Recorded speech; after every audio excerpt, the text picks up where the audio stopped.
Uh, Welcome to the John B. Hartford Memorial Dinner. We'll be closing with this dinner our 3 days work for the World Movement for Democracy 11th Assembly. My name is Tamara Adrian. I am member of the steering committee, and I will be hosting a little bit this dinner tonight. And as you know, this is the climax. We are ending our work. I say today that every time I come to this kind of assembly, I am kind of like in the middle of a popcorn machine where I am struggling to try to manage all the emotions and all the ideas that are coming into my mind at the same time. I think that might be as well your case. And there was this singer, Dominican Republic singer, that was called Hector Lavoe, that used to sing a song that say, Todo tiene su final. Everything has a final, everything has an end. And this is we are having our end now. And I would think that as me, you could agree that in spite of the fact of the after-pandemic situation, this has been a great event. We have had wonderful, great presentations, a number of important speakers, and of course, you as an audience, this wonderful audience that is part of this wonderful and each day stronger movement. On behalf of the World Movement for Democracy, I would like, first and all, to thank the hosts of this event that are, in the first hand, the Taiwan Foundation for Democracy, the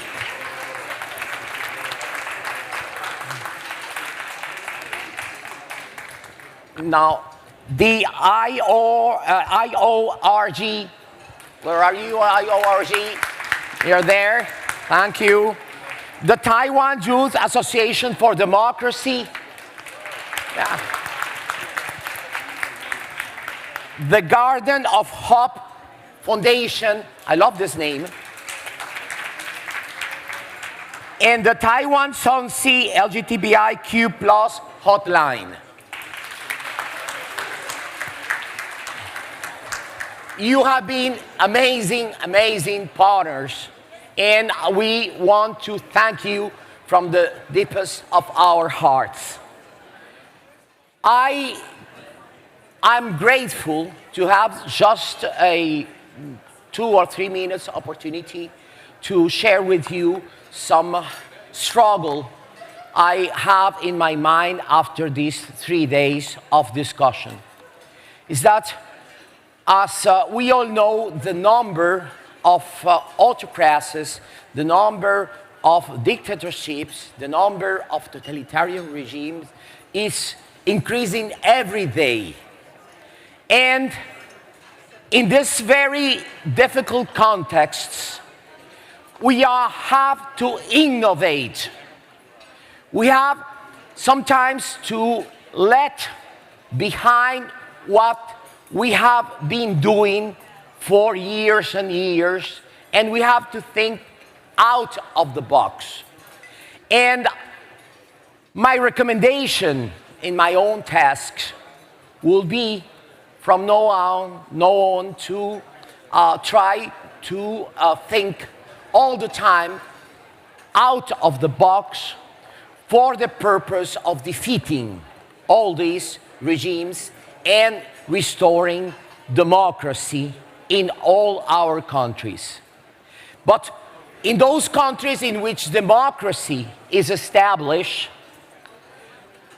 they have to be aware no one and I repeat, no one is exempt of the danger of being reseeded in democracy and even to be put at risk of becoming an authoritarian regime. Therefore, if we want to preserve democracy, we will have to redefine somehow democracy, and we will have to reimagine the democracy we need for the 21st century, including part of the discussion we had today about using the new technologies, artificial intelligence, and other tools that are most needed in order to have our task achieved. We would like also to express our gratitude to the Taiwan's Ministry of Foreign Affairs because of his generous support and hospitality.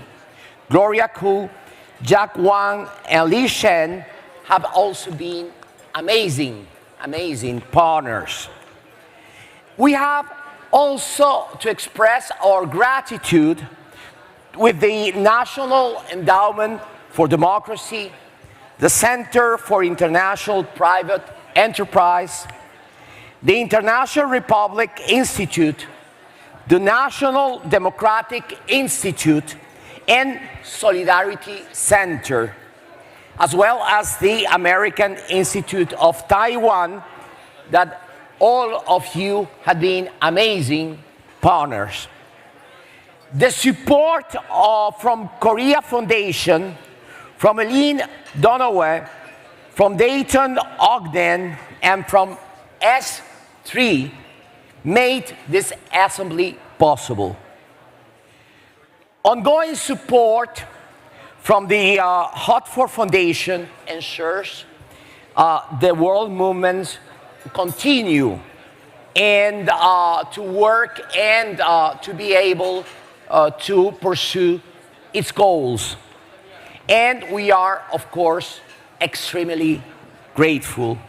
Without the support of the Hartford Foundation, we had not been able to bring here so many young voices, so many young faces that you see all around the room today. Now, I would like to invite the Hartford Foundation to make remarks. Unfortunately, they were not able to come to Taiwan, so I will be presenting a video with its remarks. Hello, and greetings from New York City. I'm Jane Kurzman, a director of the John B. Herford Foundation and a former director of the National Endowment for Democracy.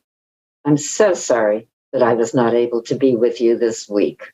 I have been attending World Movement Assemblies since 2004, and I was particularly disappointed to be missing this one, in part because it marks the 10th anniversary of the founding of the Herford Youth Fellowship Program at the NED. That program has hosted 32 youth fellows from 26 countries during the past 10 years. And some of our alumni have been with you this week in Taipei. The whole idea of a world youth movement for democracy actually got its start at another global assembly in 2008 at the Fifth Assembly in Kyiv, Ukraine. My colleague, Robert Miller, from whom you will be hearing in a few minutes, pointed out to me that there were very few young people at the conference. I looked around the room and I realized that Bob was right. We asked Ryota Jonan about this, and he assured us that there are young Democrats, and he arranged for us to have lunch with a few of the activists who were there. It was as a result of that meeting that Bob and I decided to ask the Herford Foundation to consider supplying seed money for a world youth movement for democracy. And the foundation agreed. We started with 12 activists from 6 countries, and today we engage more than 400 young people from almost 30 countries. They gathered to share their ideas and experiences and to participate in social media and other activities. Needless to say, we were thrilled to learn that 1/3 of the participants in this year's assembly are under the age of 35 years. They are on the front lines of democratic movements around the world and are forging a more democratic future for us and for generations to come. Our hearts, respect, and admiration go out to them and to all of you, even though we are not physically there. We are in awe of all that you do, and we send our very best wishes for your safety and continued success. It is now my pleasure to introduce Robert C. Miller, the president of the John B. Herford Foundation, and in my view, the godfather of the World Youth Movement for Democracy. I'm so sorry not to be with you in person tonight. I have been to every assembly since 2004 in Durban, South Africa. Each has been transformative for me, as I hope is the case for many of you. The inspiration I get from attending has profoundly humbled me as I see firsthand the grit and courage of those who are at the barricades promoting and defending freedom around the world. In my opinion, these assemblies are a unique opportunity to provide the networking needed to bolster and reclaim the march to a more democratic future. John Herford, in whose name this dinner is dedicated, was an internationalist and philanthropist who played an instrumental role in the creation of the World Movement for Democracy and its first global assembly in Delhi, India in 1999. He made his mark in the financial industry and was a longtime board member of the National Endowment for Democracy, where he always stressed the importance of empowering younger generations of democratic-minded leaders. To continue this legacy, the Herford Foundation has proudly supported the World Movement for Democracy and the World Youth Movement for Democracy. You have been brought together at this 11th Assembly, together with a number of former Herford Youth Fellows, to learn from each other, to build partnerships, and to mobilize collectively. As you depart Taipei, go knowing you have our support and that of the Herford Foundation as you work to advance our common cause. Following dinner, we will recognize the 3 groups that are the recipients of the 2022 Democracy Courage Tributes. Each is working despite violence and brutal repression on the front lines of freedom. We celebrate their ongoing efforts. They are the young North Korean defectors, the Sudanese resistance committees, and the woman-led human rights movement in Afghanistan. And now, please enjoy the dinner.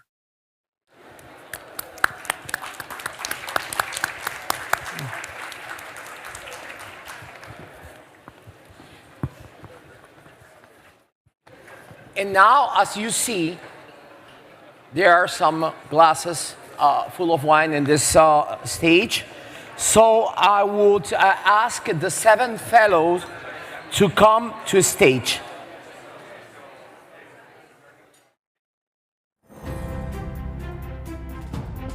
Come in. The 7 fellows, please come to stage.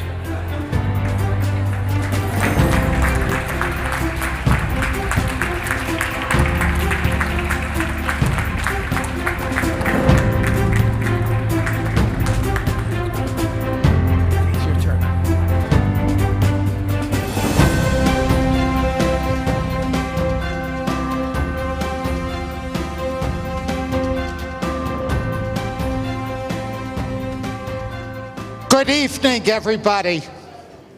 I'm Stuart Applebaum from the United States, and I really have a wonderful privilege this evening to be part of this recognition of some really extraordinary young people who have been with us all week. In fact, these last few days have been extraordinary, and it's something that should keep us going for a long time, because despite all the challenges we face in our struggle for democracy around the globe, I know I will be leaving Taipei optimistic because of all of you, people who share a common vision and determination to advance our democratic ideals. We have been inspired by so many of you who fight so hard and have sacrificed so much. But what makes me particularly excited are the young people who are here this week, people who are prepared to take on this work for the next generation. Shh.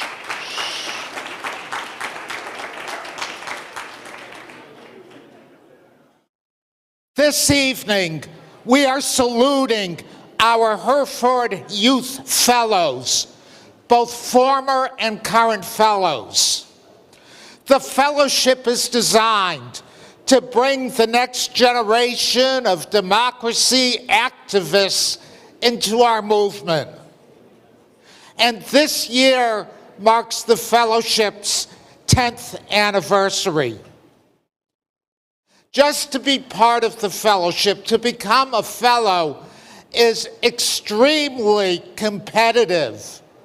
Every year, more than 1,000 applications are submitted.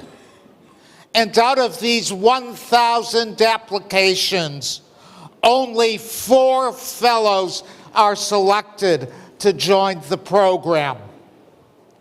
Upon completion of the fellowship, the fellows serve as a regional country focal point, taking the lead in youth-related activities. These are extraordinary young people, and I would like to tell you a little bit about the fellows who have been here this week. Ateki Seta Caxton is the executive director of Network for Solidarity, Empowerment, and Transformation for All, where he works to empower youth and promote peace and democracy in Cameroon. Daria Matsiavina is a Belarusian media entrepreneur.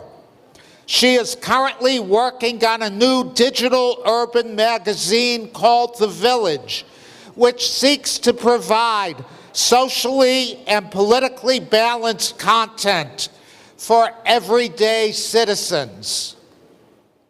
Najmin Kamilsoy from Azerbaijan is a human rights activist and avid supporter of the NIDA civic movement, a pro-democracy youth organization that defends constitutional and human rights and promotes democratic values.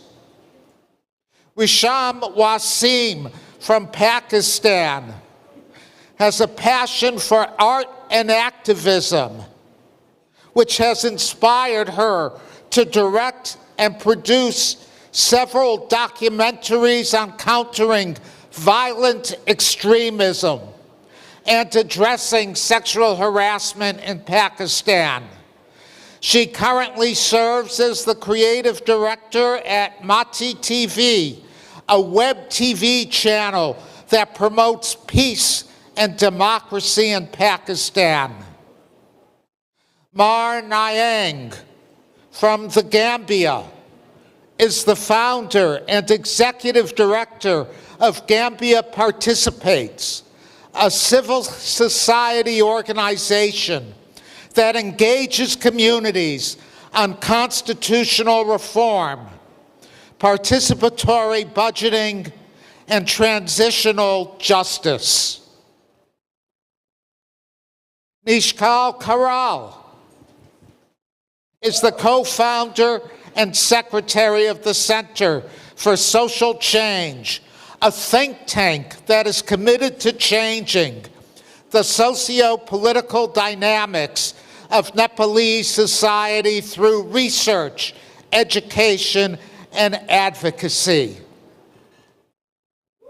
And Marwa Galaleldin leads the youth portfolio at the United Nations Population Fund Sudan Country Office, where she designs and oversees the execution of strategic programs that contribute to the systematic and meaningful youth-led participation and leadership in sustainable development, humanitarian action, and peace building. What an amazing group of individuals. We are so proud of you because we know you are our future.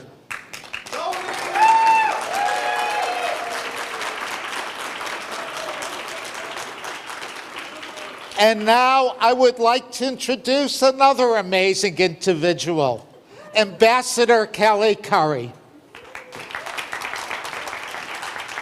Thank you, Stuart. Thank you, Stuart.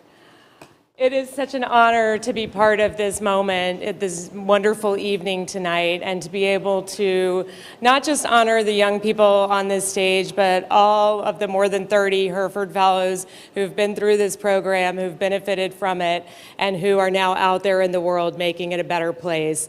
If, like me, you've had a chance to spend some time with these incredible young people this week, you will see why we celebrate this program, why this program is so important, and why we really at the NED see it as such an important investment in the future of democratic change, and why we are so excited about the work that these people are doing. They are truly incredible. They are working in some of the most difficult contexts around the world, in Belarus, in Sudan, in Azerbaijan, Cameroon, Nepal, and Pakistan, and the Gambia. If you haven't had a chance to talk to them, I really urge you to seek them out, hear about the work that they're doing, and make those connections. They are truly, truly remarkable. When I was talking to them, the word that kept coming up and how they described their experience is transformational. And I think that this is really important. There are so few things in the world that are transformational, and to have this group of people who they are transforming their own countries, their own communities, but for them to talk about their experience with the Hereford Fellowship as transformational for them, it just tells you what an incredible experience it is. They're people who were doing so many extraordinary things in their own societies, but with the tools and connections and experiences that they are getting from their time as Hereford Fellows, it makes them even more extraordinary, and it allows them to step up their own game and really take it home, take it back to their own region, and network around the world to continue and expand on their impact. And so I think that as we enjoy this beautiful dinner tonight brought to us by the Hereford Foundation, let's shout it out for the Hereford Foundation. And Thank you, and really thank you to Jane and to Robert, who we heard from earlier, for their incredible leadership in creating this important fellowship, for their vision in saying we need to invest in that next generation of democracy leaders. We need to give them the tools. We need to network them. As we've talked about this week, the bad guys are networked up. They're all hooked up. We need to hook up the good guys and make sure that they're as networked, if not more networked, and have the same solidarity that the bad guys have. That's the only way we win. So it's my honor to ask everyone here, and I'm going to make a last call for any of our remaining fellows who haven't gotten up on the stage yet. I think there might be a couple of you out there. Last chance to join us. Okay. All right. So I'm going to ask everybody to raise your glass to the extraordinary Hereford Fellowship, the extraordinary Hereford Fellows. Oh, there you are, darn. Thank you. Thank you. And the extraordinary opportunity that it has made for these extraordinary new leaders in our fight for democracy. Gambai.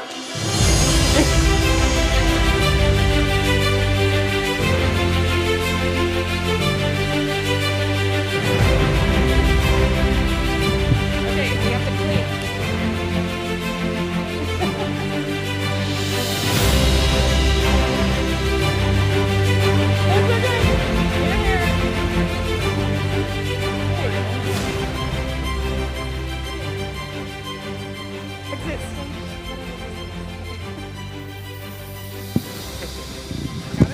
you.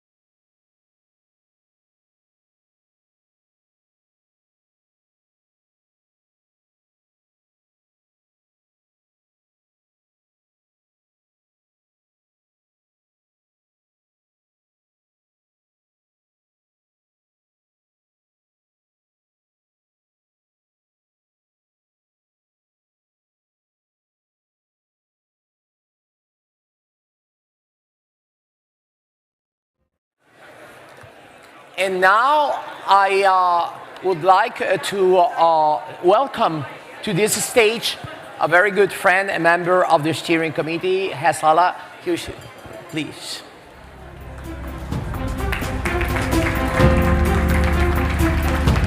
Hello. As the event were going, including the TV presentations and the speeches, I was hearing a lot of noise. Let us make the room now quiet. My name is Hassan Shire. I'm a member of the steering committee of the World Movement for Democracy. I'm the head of an organization called Defenders and African Defenders, doing a protection work for human rights defenders in the continent. For those of you who had the privilege in coming to today's workshop, which I was delivering, I have highlighted what we call Ubuntu Hub City, 8 relocation spaces in the continent where the entire city and the entire country receives a human rights defender at risk to rest and recuperate and to do their work in a safe but not silent. I would like to, first of all, want to introduce the topic why I'm standing here, which is the significance of the Russian war in Ukraine. The war in Ukraine, we know that the cost the global community is paying in confronting that, and I think they will be defeated. The world now, the energy crisis, the winter is coming. You find the food crisis and globally. On top of that, we are just imagine, and not yet even out of the woods, of the COVID-19 pandemic, which have weakened the capacity of societies to sustain themselves. It's worse in the continent where I came from. I'm originally from Somalia. I live in Uganda, and I'm a Canadian, where the climate outage was already impacting the lives of nomads in the Horn of Africa and the East Africa. Over 30 million people, their livelihood has been at stake. And the food basket where these wheat and others were coming was from Ukraine. And this war has disturbed it. So each and every child and each and every person who succumbs to this climate-induced famine, I think Russia is responsible equally because they disturbed the supply chain of all the krill in the world. It affects the lives of all people because even some countries, the fertilizers where they use in Latin America even for their agriculture was coming from there substantially. And now those things are unattainable. The energy, I don't want to repeat again, where most of the European countries and others were using, has been also coming from that side, and now it has been put to an end. I came from a war-torn country, Somalia, and I want to take you a little bit back to the history of war to correct existing borders. My own country, which was an ally of USSR, United Soviet Socialist Republic, who cannot connect piping water to their own people, had one of the most sophisticated arms supplied by Warsaw and through Russia, and they deem it to reclaim Somali-speaking regions in Ethiopia, and then subsequently in Kenya, and then French colony maybe in Djibouti. But they, 77 Siad Barre, dictator for 21 years, attacked Ethiopia, a country of 100 million people, and the Somalis were less than 15 million people, in order to annex and bring the Somali-speaking people to proper Greater Somalia. It ended the disaster up to now happening in Somalia. That war made Somalia, the entire state, to collapse. They never succeeded. We never succeeded to get that piece of land.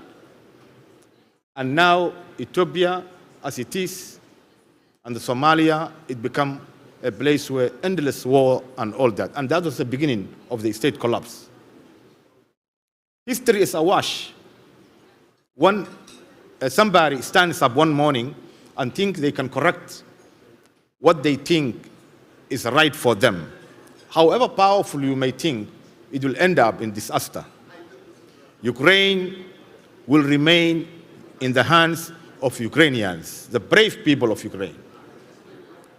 In one way or another, they will regain, and you can see the determination. On the other side, you see the morale, how it is. So we are here to acknowledge that. We are here to acknowledge the bravery of the people of Ukraine and in resisting this unjust war. One African have put it very eloquently. That was the permanent representative of Kenya at the Security Council. When there was an emergency meeting in February, he eloquently emphasized it. The folly, what you call it, of attack on multilateralism, and when you try to put on its deathbed, you will end up to yourself in a deathbed. But multilateralism and respect for borders and the peoples will remain intact. And that's in the heart of the entire continental voice in the support of Ukraine. At the Security Council, at the General Assembly again, overwhelmingly, except Belarus, I think, and Eritrea, unfortunately, the rest of the world have said that Russia, what you are doing in Ukraine is wrong, and stop the aggression so that people of Ukraine will regain their dignity and independence without further bloodshed. So that's how it is. I would like now to invite everyone to watch a short video describing the situation before I invite Damon Wilson to join me on the platform. Thank you.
We stand with Ukraine. Thank you, Hassan.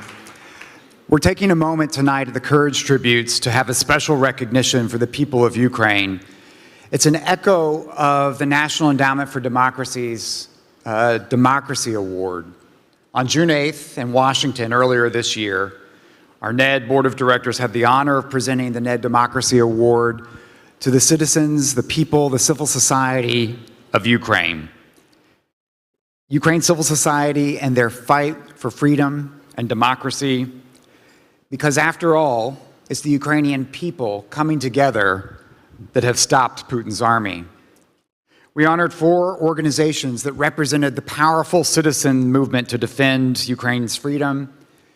The Anti-Corruption Action Center, led by Daria Kalanyuk, who is with us here. The Center for Civil Liberties, led by Alexandra Matveychuk, who has subsequently won the Nobel Peace Prize. Public Interest Journalism Lab, led by the journalist Natalia Gominyuk. And the Ukrainian Volunteer Services, led by Anna Bondarenko, who is also with us tonight. These are among the more than 100 partners of the endowment all across Ukraine supporting its freedom, and they represent why the Ukrainian people will win, will reintegrate their occupied peoples, and help rebuild and emerge as a stronger democracy. It's appropriate that we're taking a moment in the Courage Tributes here in Taiwan to recognize the people of Ukraine. We've talked about the lessons for the people of Taiwan from the courage and determination we've seen. We've talked about how Ukraine, like Taiwan, is at the epicenter of the struggle for freedom today, that the future of democracy's trajectory will be directly determined by the defeat of Putin's Russia in Ukraine. But there's another tie that brings us together. As we recognize at the Democracy Award, we present the goddess of democracy, a replica, a statuette of the goddess of democracy that was erected by Chinese students in the democracy movement on Tiananmen Square.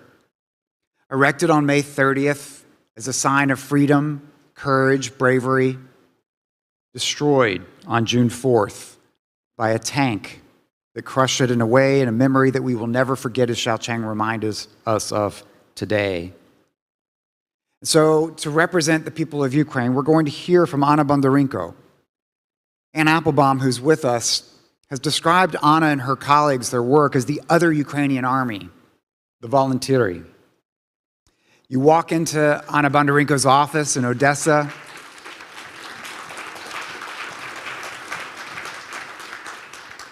and you see a good deed has great power, a slogan painted across her walls. Anna Bondarenko came to the United States as an exchange student. She was inspired by the culture of volunteerism and went back to Ukraine wanting to match people who wanted to contribute to their community to organizations across Ukraine. And when war came, she mobilized more than 100,000 volunteers, 900 organizations across Ukraine. She represents the future of Ukrainian democracy. When she was in Washington with us, she explained, democracy is not just something you read about in books and newspapers. You build democracy by practicing democracy. Anna, please join us on the stage.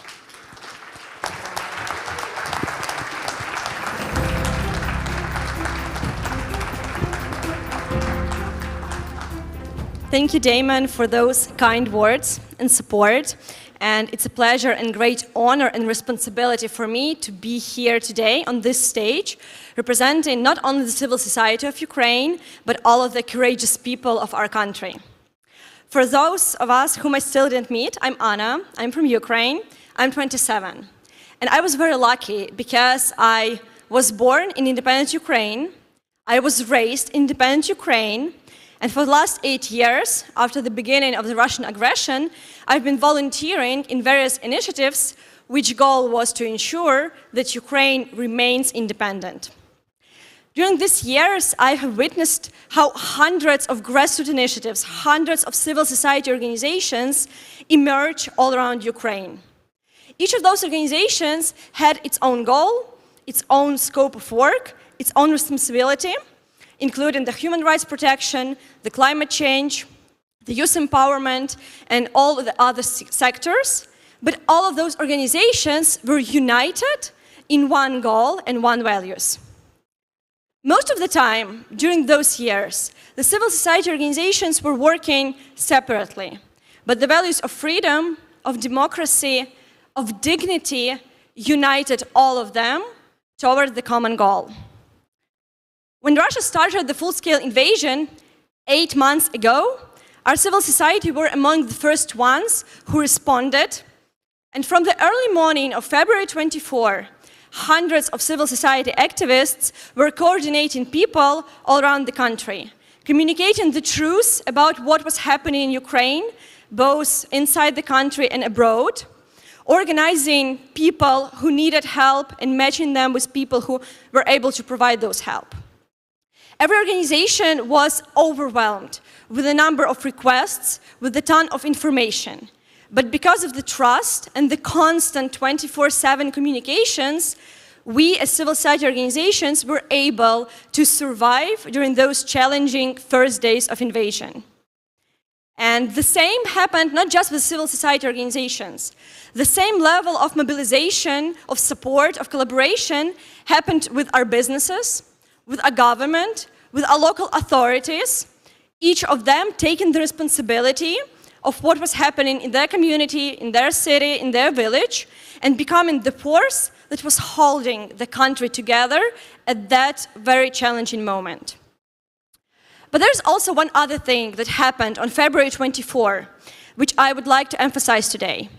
At first, we as Ukrainians didn't pay enough attention to that.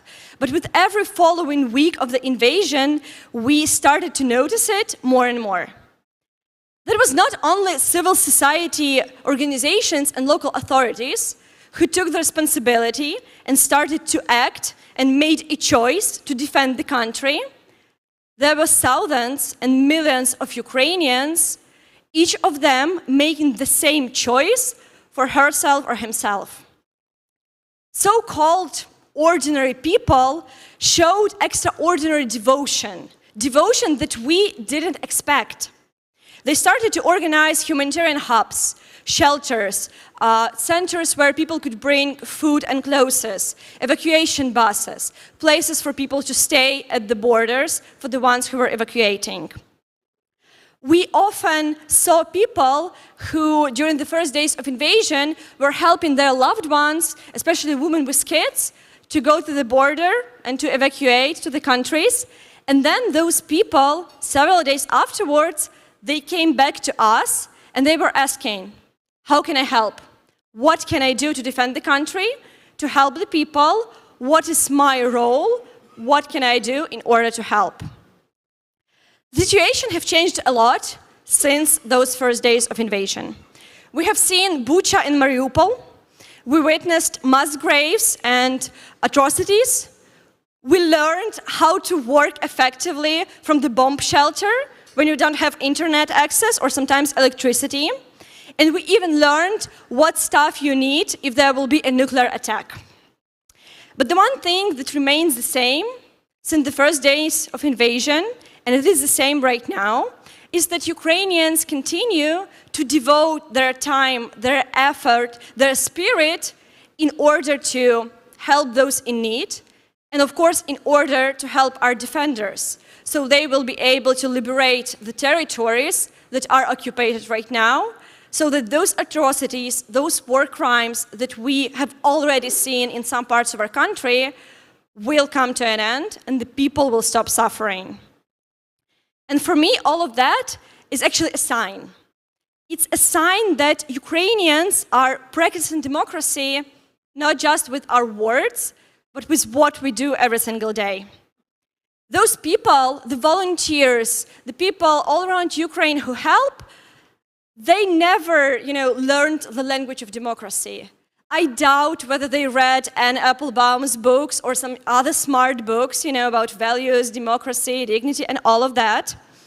But in their action, they actually bring life to all of those ideas and then make them important. It's not just the institutions, but the ordinary, common, so-called common people who are with their beliefs and their actions making the change right now.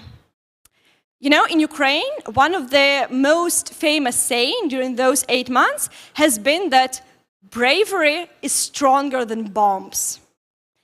And if you're brave, if you're honest, and if you're ready to defend the core values you believe in, you cannot be frightened by missiles or drones or bombs anymore.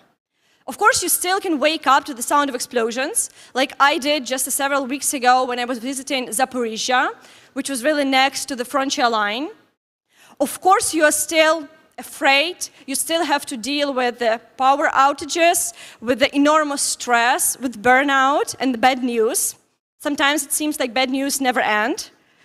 But when you're acting in order to stop that, when you are looking for some ways you yourself, with your actions, can make an impact, at that very moment you realize that the Russians, the bomb, the missiles, they cannot break you.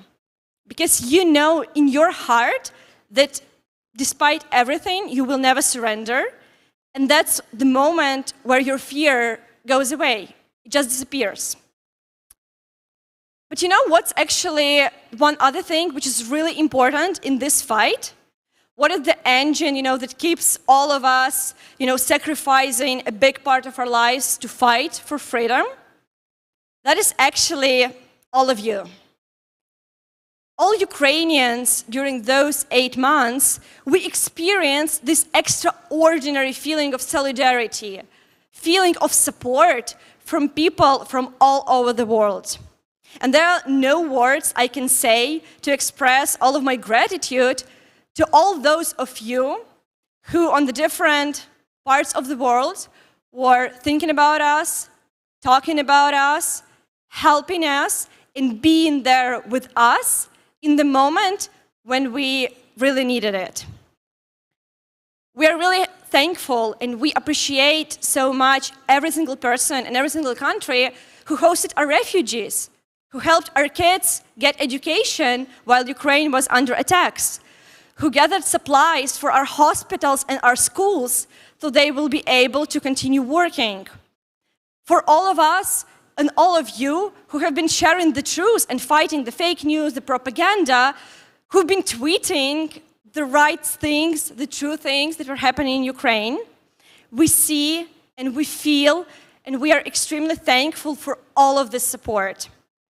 And in Ukraine, we fight not only for our freedom, our democracy, and the values we believe in. As a nation, we truly believe that this should be the final battle, between the good and the evil. We believe that now is the best time to put an end to those regimes, and now is the right time to show Russia and the whole world that situation in the world has changed, and those atrocities, those war crimes, that they were not punished for years, that is not something that will continue to happen. Now is enough. And that's why we never go for a peace deal, and that's why we never surrender, because we know that anything less than defeat of Russia will only lead to the next war in the next years, or in another country, and not only the countries that are bordering with Russia. And we also know that together we can stand against this evil. That's what we learned in the last months. Together we were already standing to this huge evil, and we continue to do it with your support. We can together find the courage in our hearts in the most challenging situations, and we can find the new allies among those people who maybe look different, speak different languages, have different backgrounds, but share the same values of dignity, of human rights, of life and democracy. As Ukrainians, we want to strengthen our ties with all of the democratic fighters all over the world. And that's what actually our Ukrainian group was doing during the last days. And it was amazing to feel and see the work that all of you are doing in such challenging, such hard environments all over the world. Together we can do more. Together we can become stronger. Together our voices can become louder. And as it has been already said so many times, together we can unite in order to build a more fair world, a more just world, a more democratic world. So let me finish this speech with my biggest dream, which is not only to imagine the world, the better world, but actually to, during my life, to see this world where people don't suffer from such things as right now we do in Ukraine, but also which happens in so many countries all over the world. And I would like to finish my speech with the words of acknowledgement of courageous, amazing, and brave Ukrainian society, our volunteers, our civil society, our common people, and of course our defenders. With the words of appreciation to all of you for supporting Ukraine and being there with us, and also with the words of hope that one day we will be able to host such a conference in peaceful Kiev, and at that moment we will discuss how much we all achieved to prove that democracy is the true, right, and valuable thing, an inevitable part of our world. So thank you so much for that.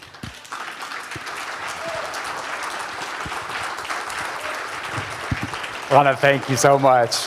Hassan and I want to invite the Ukrainians that are in the house to join Anna on stage.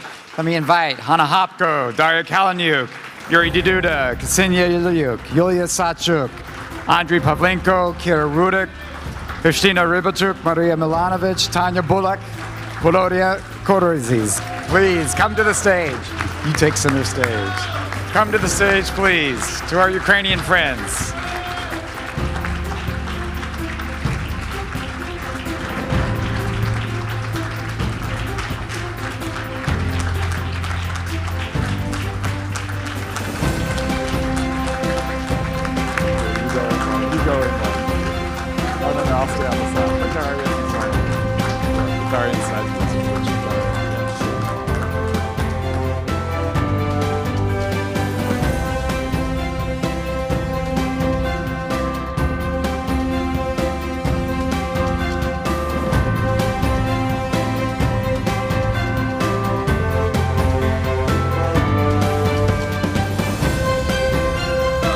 Of applause. Thank you. Slava Ukraini.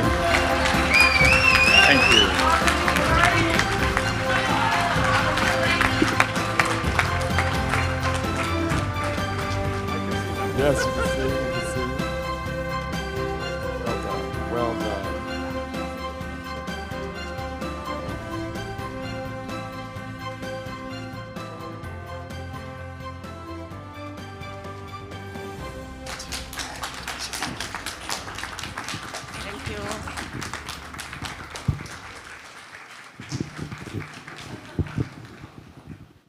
Thank you very much for this inspiring moment. Now we will have a break in this presentation in order to have our dinner. During the dinner, we'll be joined in the stage by the musician Serrado. And after the dinner, we will come with the awards. Thank you very much.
Good evening, everybody. My name is Alyssa. I'm with the World Movement for Democracy team, and I have the honor tonight to introduce tonight's musical performer.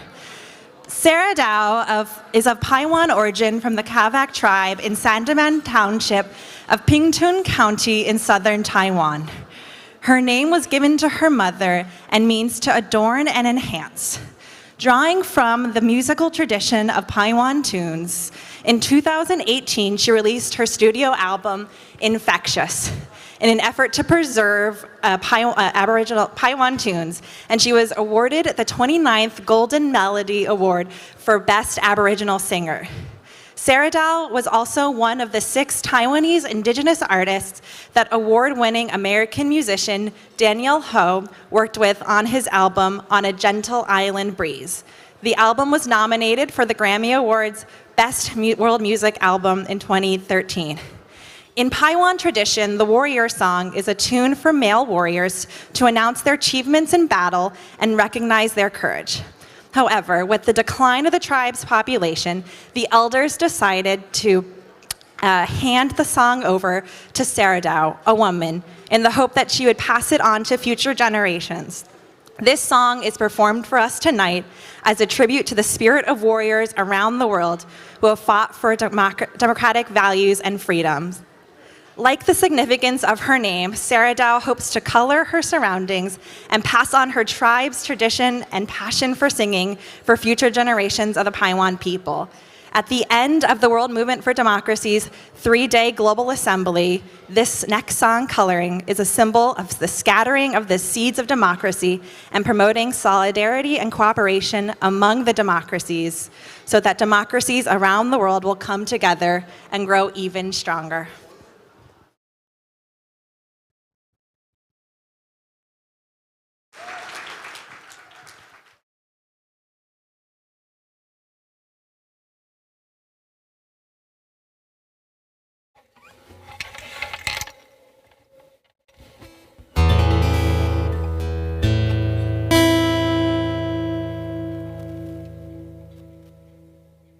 Oh, yeah.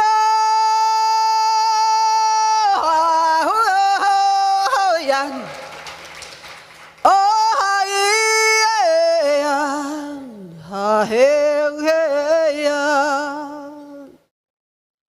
Hey, yeah. Hey, yeah. Oh, yeah. Oh, yeah. Oh, yeah, oh,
much for sharing this incredible song. I'm very honored to, and we are all very honored you've chosen it and your Taiwan culture and traditions with us tonight.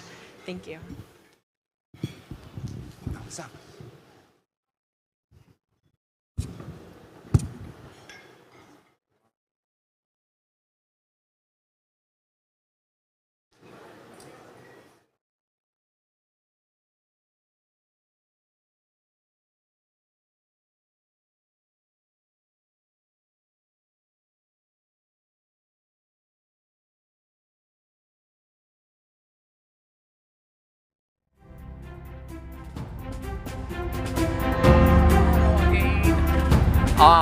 Okay, now, are you enjoying the dinner? Well, we are not finished. We are now entering into the core part of this dinner, which is referred to the 2022 Democracy Courage Tributes.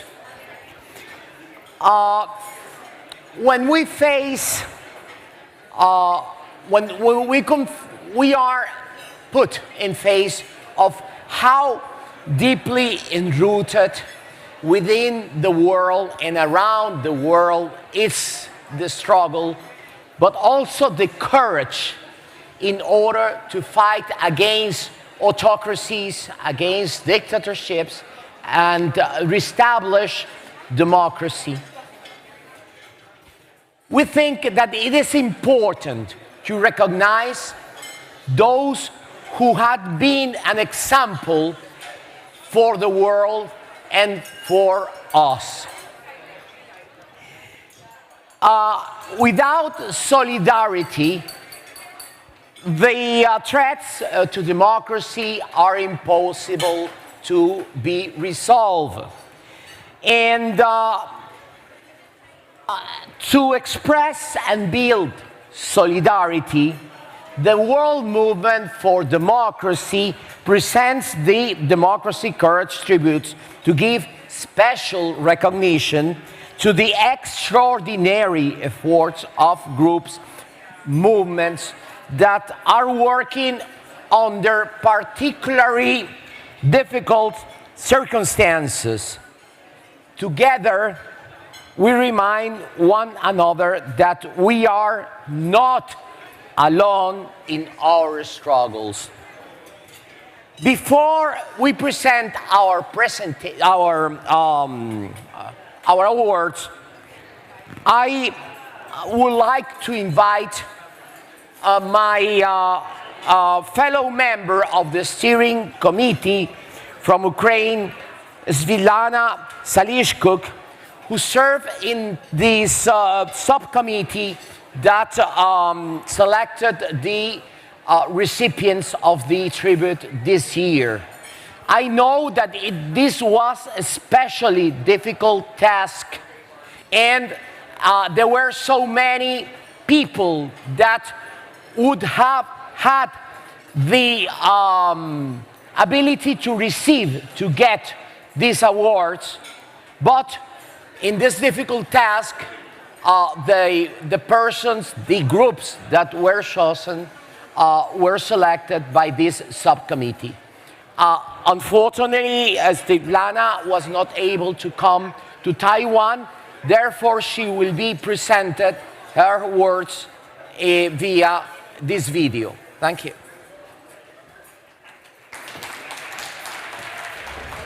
My dear friends, my name is Svitlana Zelishchuk and I'm doing this video in Kyiv, capital of Ukraine.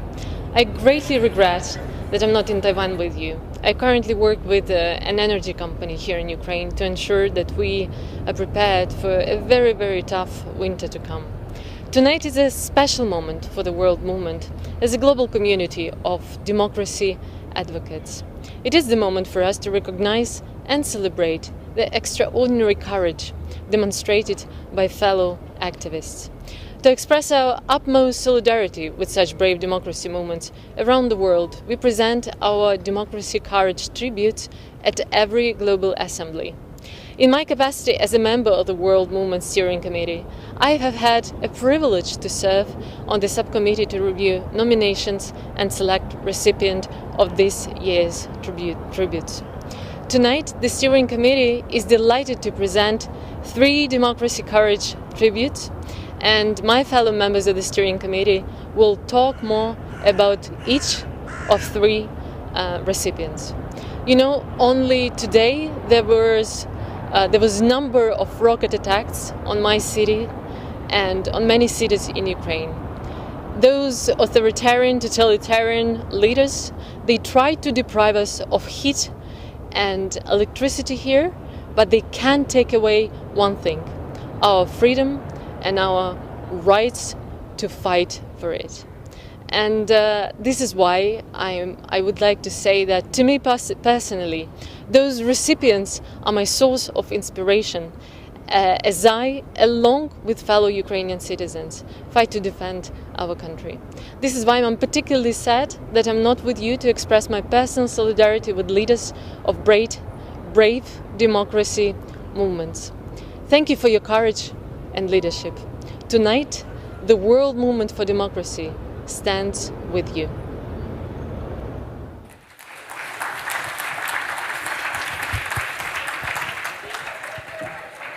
Did you notice that there are 3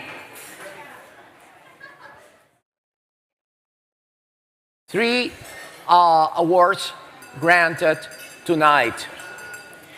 And the first Courage tribute of this year goes to a very special group of people that had been fighting for democracy in very, very difficult situations. It's the tribute to young North Korean defectors growing the flame of the North Korean human rights movement. This new generation of young North Korean defectors in South Korea is leading the efforts to fight for freedom for North Korean citizens. Young defectors are overcoming trauma, prejudice, and risk to themselves and their families in order to champion the North Korean human rights movement.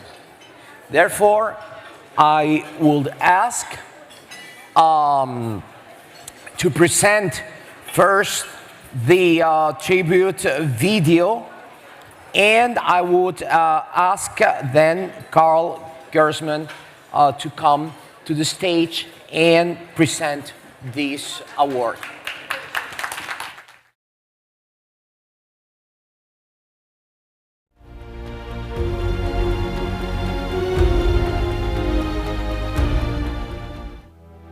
North Korea is the most closed country in the world, and the Kim Jong-un regime maintains almost absolute power over its citizens. The Kim regime controls nearly all aspects of life by employing extreme information controls and committing horrific human rights violations. Because of the severely closed nature of the country, many stories go untold, including those of defectors who risk their lives to leave the country. Despite such daunting challenges, there is a new generation of young defectors who are pioneering new, innovative ways to not only shed light on North Korea's ongoing human rights violations, but to also foster a human rights movement among fellow North Korean exiles. 안녕하세요. 저는 최시우입니다. 나우라는 단체에서 지금 사무국장으로 일하고 있습니다. 이것을 우리가 청년들이 침묵하지 말고 전 세계에 알리자라는 취지하에 이 단체를 같이 창립을 했고 2010년에 창립을 했습니다. 그때부터 지금까지 활동하고 있습니다. 지성호 의원 대표도 이렇게 북한에서 엄청난 인권 침해를 당하고 온 사람이고 지성호 전 대표도 그랬고 저도 그랬고 사실은 그런 걸 당하고 나오게 되면 잊고 싶거든요. 굳이 막 그런 거를 말하고 싶진 않거든요. 지성호 대표가 말하더라고요. 이렇게 뭐냐면 우리 같은 피해자가 그런 걸 침묵하게 되면 누가 그걸 알리겠냐. North Korean democracy activists face not only the risk of having the Kim regime targeting them or their families with violence, imprisonment, or even assassination, but their choice to flee their hometown and country also means leaving behind every person they've ever known.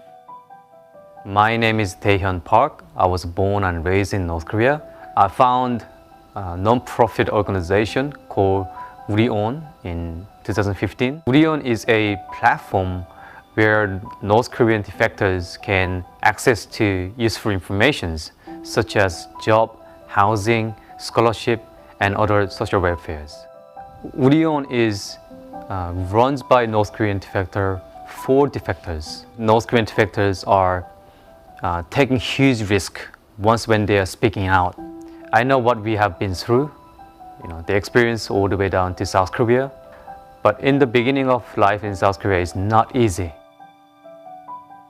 예전에 한국에 이제 금방 정착을 했을 때 내가 여기서 살아가려면 좀 치열하게도 일도 해야 되고 좀 이런 부분이 있다 보니까 그때부터 조금씩 이제 좀 힘들었던 것 같아요.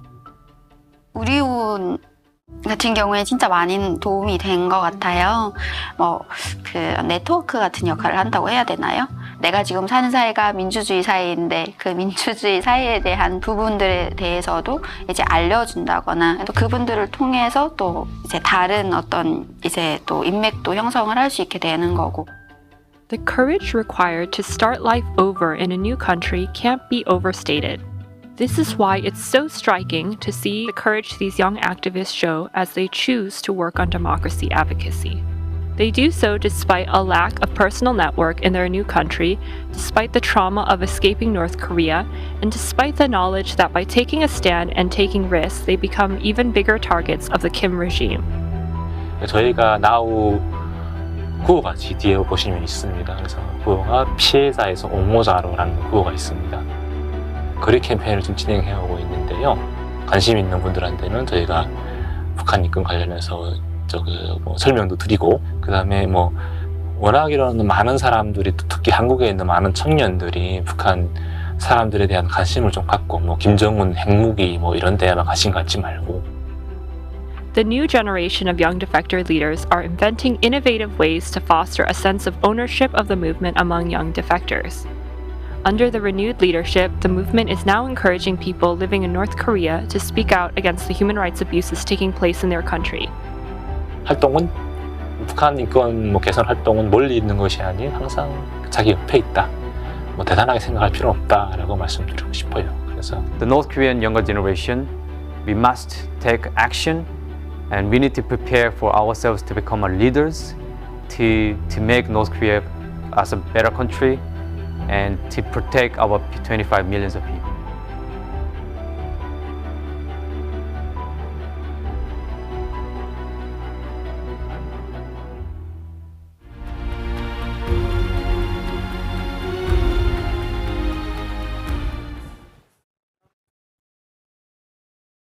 Thank you, thank you, thank you, thank you. You know, I want to begin by, hard to see everyone, I want to begin by thanking the Taiwan Foundation for Democracy, the Ketty, Damon and the Ned, Ryota and the World Movement for Democracy, and everyone who did so much to make this 11th Assembly the best one ever. I can remember when we started this thing back in India in 1999, whoever thought it would come to this and be so utterly important for the world today. So I just think it's been a terrific assembly. You know, the gathering of people, the spirit, the motivation, the inspiration. I think it's just been a wonderful assembly. So thank you, thank you. North Korea is arguably the most repressive country in the entire world. I know that there's a lot of competition for being the most repressive, and you'll find places in some countries which are terrible, but as a country as a whole, it is the most repressive.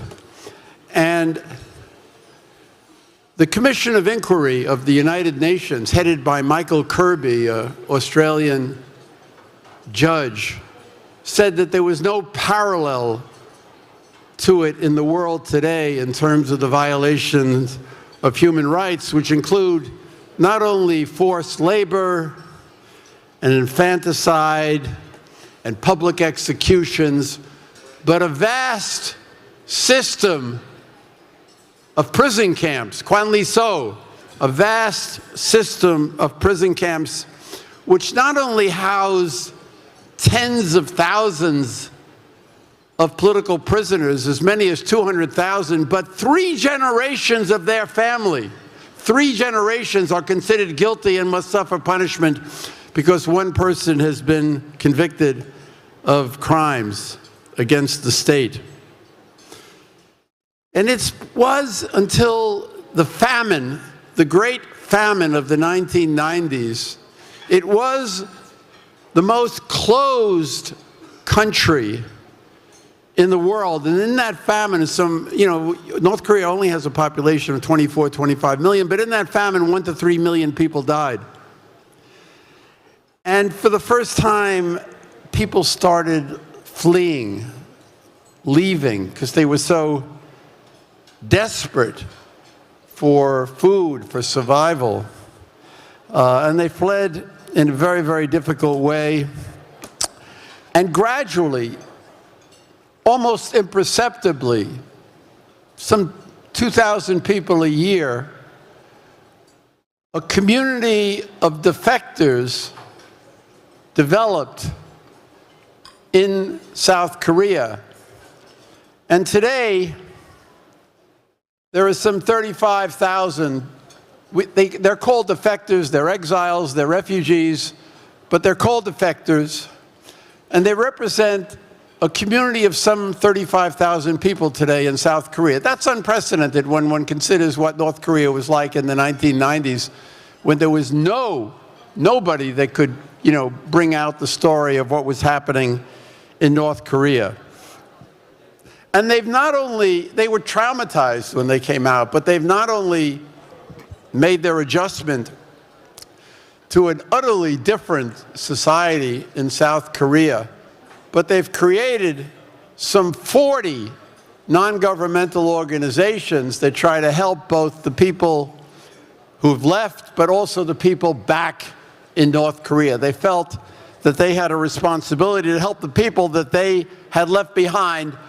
And we're honoring tonight with the Democracy Courage tributes of the World Movement for Democracy 2 people who represent 2 organizations. You just saw about them, Now and Worry On, of the 40 organizations.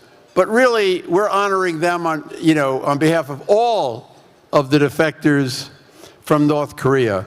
One of them is Chi-Woo Choi, who is with us tonight from Now, the Now Action for Unity and Human Rights in North Korea.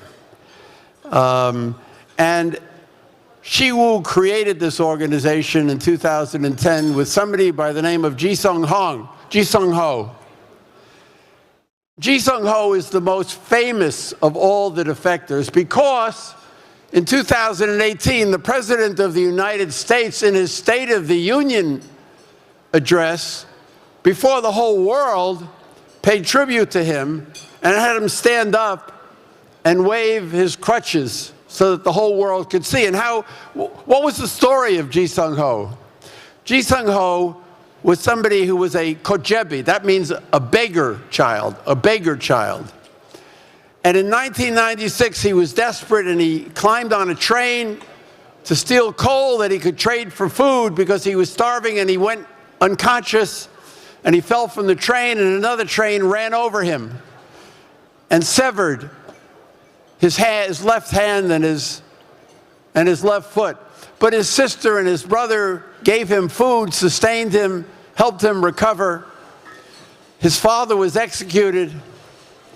But in 2006, he escaped on these crutches, walking thousands of miles through China, Laos, Thailand, and eventually to South Korea, and he made it to South Korea. But he didn't give up when he arrived in South Korea. He didn't give up. And he created this organization with Siwoo Choi, who is with us tonight. And what happened with him, because he was so famous, this Kojebi, this beggar child, is now a member of parliament in the National Assembly in South Korea. And that's really why he couldn't be with us tonight. To go from a Kojebi to a member of parliament is quite extraordinary. And now he is using his position in the National Assembly to help the people of North Korea. And Siwoo Choi has taken over now the organization and is working with Ji Sung-ho to try to help the people of North Korea. It's an extraordinary story. And then we have Dae-hyung Park with Worion. He's played a different kind of a role. As I said, there are 40 NGOs. And he felt that they needed some organization to pull them all together, to become a kind of a one-stop information hub for the defector community living in South Korea, so that they could know what the educational opportunities were, where the scholarships were, how to get them, housing, job opportunities, social services. And he pulled this thing together, and they're also helping them understand and become part of the North Korean, the human rights movement for North Korea, so they can play that role as they adjust to South Korean society. And this community, because of an organization like Worion, is now in a position not only to help people resettle in South Korea, but also to help liberate the people in North Korea. And I believe it's possible. There are now 6 million iPhones in North Korea. 6 million, think of that, in North Korea, which was totally closed to the outside world. And they've got markets that have developed all over the country, which have become a space for civil society. North Korea will be liberated. And when it is liberated, these defectors who are getting education will become a critical part of the rebuilding of North Korea after generations of totalitarianism and brainwashing. These defectors, and tonight we have with us Siwoo Choi and Dae-hyung Park, they have a special understanding of the difference between democracy and totalitarianism. They have escaped from hell. It's a little corner of hell. That was what Anna Politkovskaya called Chechnya once, the great Russian journalist who was murdered. North Korea is a little corner of hell in the world today, and they escaped from it. And they escaped to South Korea. And I talked to them a couple of days ago, and they said to me that they considered South Korea to be heaven. Now, a lot of people in South Korea would think that's crazy. They take democracy for granted. They're very divided politically. A lot of them don't even seem to care very much about the people in North Korea, and worry that if you speak too loudly about human rights in North Korea, it may threaten nuclear war or something. But they understand the difference between heaven and hell. They understand the difference between North Korea and South Korea, a society in South Korea where people are not afraid, where they have freedom. They understand, and they told me about this, the difference when they were in Taiwan, the difference between Taiwan and China, because when they escaped, they lived in China for a while, which is also a totalitarian society, even though it is not as oppressive as North Korea. They understand the difference between dictatorship and democracy. They understand the difference between autocracy, Inc., and the World Movement for Democracy, which is dedicated to the liberation of people who are living under such systems. And so they bring something special to the world. They bring this understanding, and they also bring the awareness that democracy and freedom do not come automatically, that it requires, as many people have said here, it requires commitment, it requires action, it requires devotion, it requires courage. And it's because of that that it is my great, great honor tonight to present the Democracy Courage Tribute to Siwoo Choi and Daehyun Park on behalf of all of the defectors and even the people left in North Korea who will someday be free. And it is because of their work, I think, that is going to contribute to that liberation. So let me call up now Siwoo Choi and Daehyun Park to receive the World Movement for Democracy's Democracy Courage Tribute. They have courage.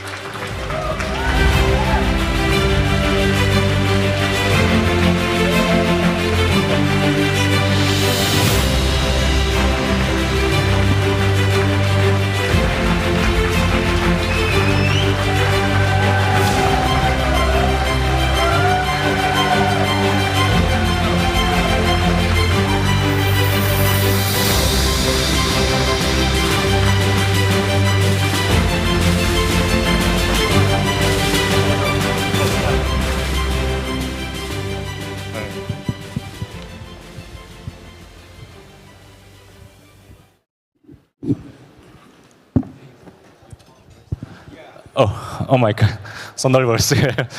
So I must read my speech, so must understand me.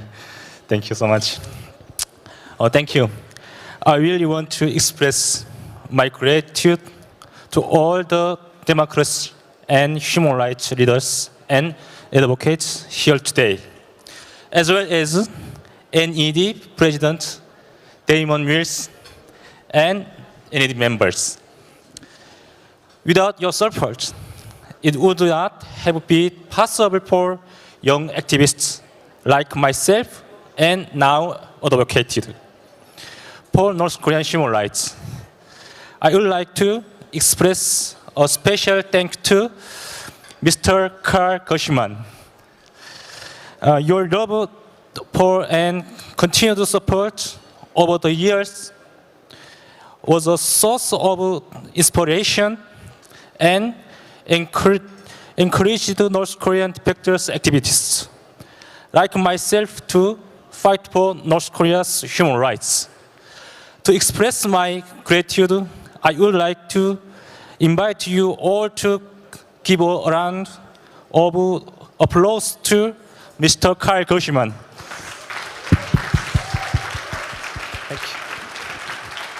Thank you.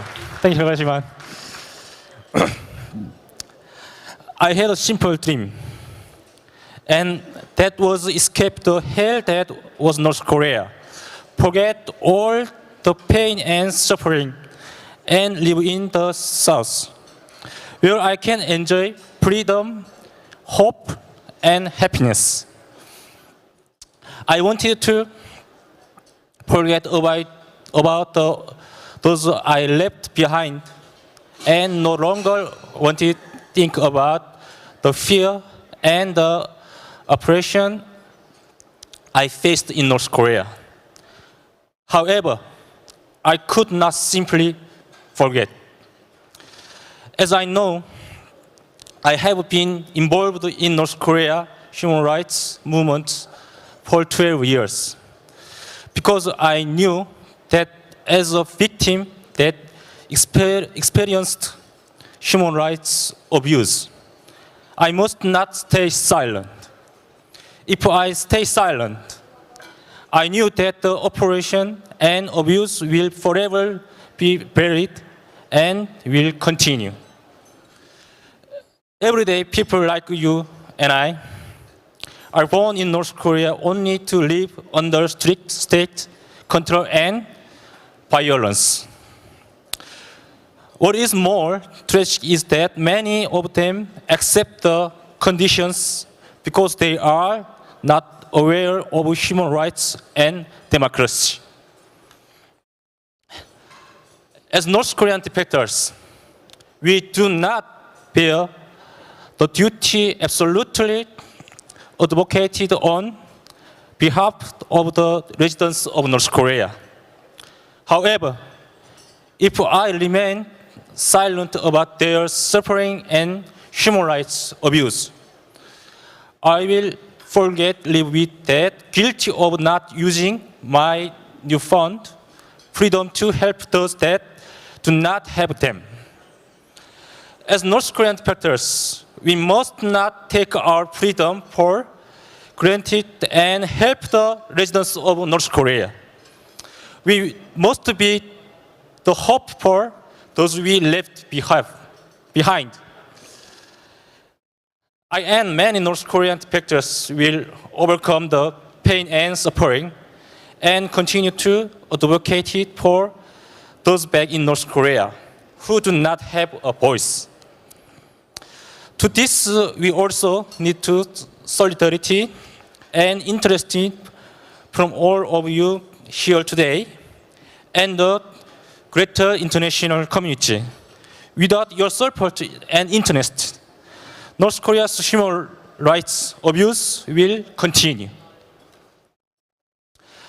With your solidarity, we gain the strength to continue our advocacy and fight for human rights in North Korea. Please help us give the hope of human rights to the people of North Korea. I take this award on behalf of those advocating the North Korean people and continue to fight for victims until the day that we achieve democracy. I am honored to receive this award on behalf of the defector leaders who are leading the North Korean human rights movement. Thank you so much. Thank you. Thank you, Congressman. Thank you, Eddie. Thank you.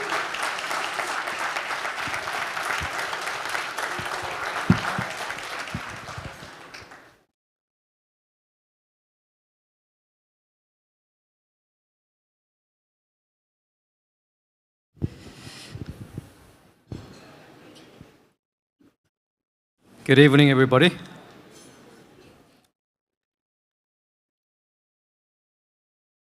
Mr. Damon Wilson and former President Carl Gershman, Taiwan Foundation for Democracy, and ladies and gentlemen, thank you so much for your welcome. As you may know that today, South Korea is 9th largest economy in the world. You may not know that not so long ago, in the early 1970s, it was still smaller than North Korea's per capita basis. What happened to those two countries in the last 50 years that made South Korea so rich and North Korea so poor? The Korean Peninsula was divided in 1945, and that's where the story really begins. South Korea adopted an open economic system and gradually transformed into a democratic and prosperous country. However, the North Korean regime continuously isolated the North Korean people from the outside world, indoctrinated and deceived them, and attempt to control every aspect of North Korean people's life.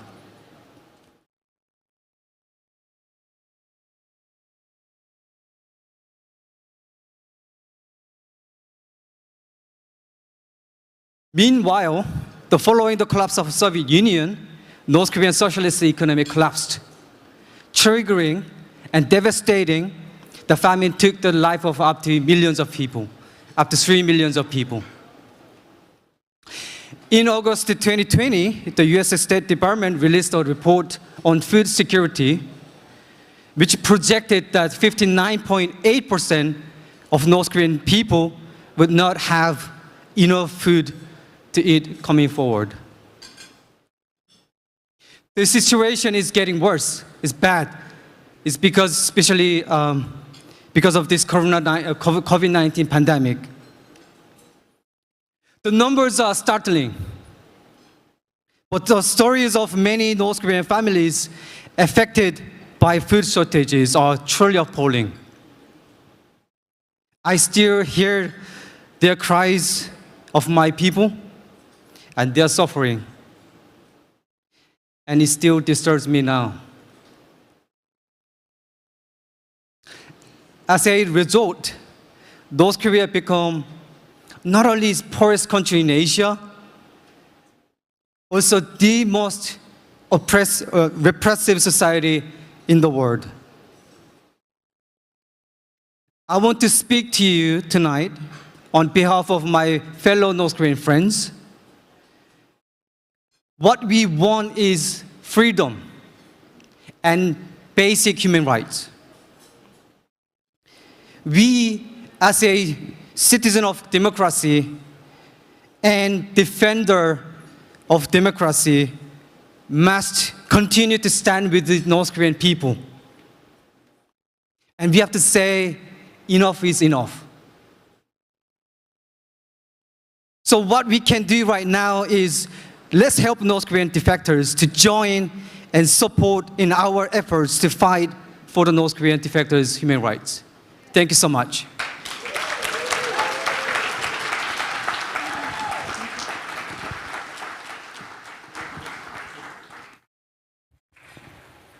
That's encouraging. Of course, we feel motivated and committed to this fight for democracy, for peace, and against autocracies, dictatorships, and even, as in the case of North Korea, totalitarian regimes. The second Democracy Courage tribute wants to render a tribute to the people that are mobilized in the streets. In spite of the pandemics, people are in the streets. People are fighting for democracy. Some countries during the pandemics use the pandemics in order to better control the population and try to discourage and impede protest. They did not succeed.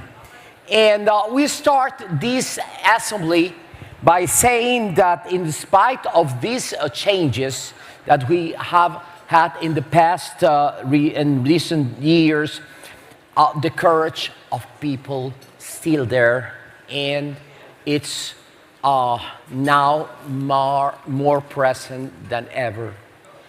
In Sudan, the protests started in December 2018 in the streets, and the Sudanese resistance committees start to be present and have a backbone, a pro-democracy movement in the streets. 4 years later, or even more than 4 years later, what we see in this country is 2 coups d'etat and mass violence by the military against civilians. And in spite of this turmoil, resistance committees have grown, have organized countless number of peaceful protests against the military regime. And this second courage tribute goes to the people of Sudan, and we will present a short tribute video, and I will ask further to Hassan Shire to introduce this award. Thank you.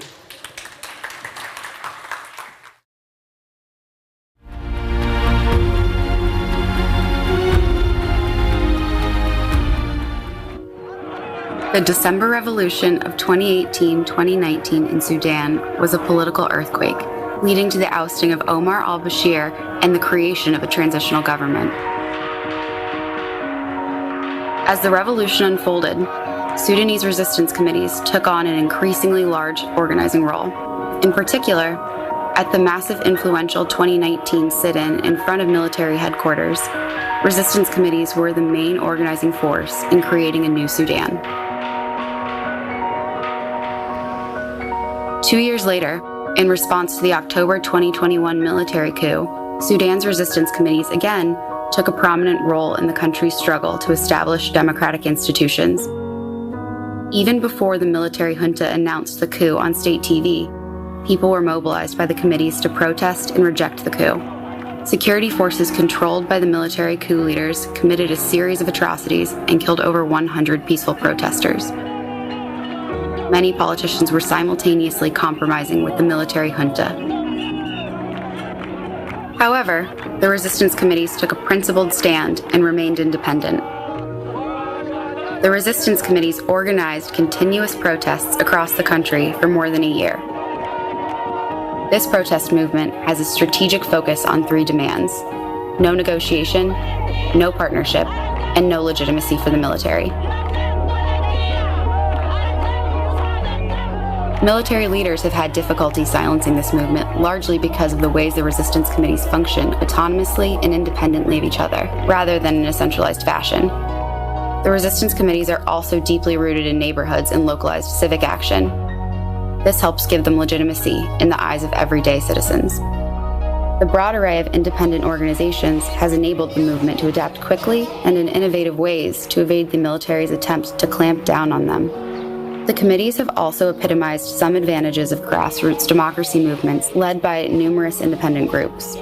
For example, when the internet was shut down by the military, the committees were able to provide local services while the government couldn't. Despite the diverse and horizontal nature of the movement, the resistance committees have also been able to align on forward-looking political declarations. Resistance committees have designed and built consensus on visions for future governance systems. Everyone has to come in together and everyone has to understand that it's not one person's job, but it's everyone together to come up with the same spirit, with the same attitude that is here now, with this sense of peacefulness and sense of brotherhood. Seeing average Sudanese citizens come together to participate in activities led by the resistance committees is an inspiring sight, and one that reminds democracy advocates worldwide that humanity's thirst for freedom, peace, and justice continues to endure.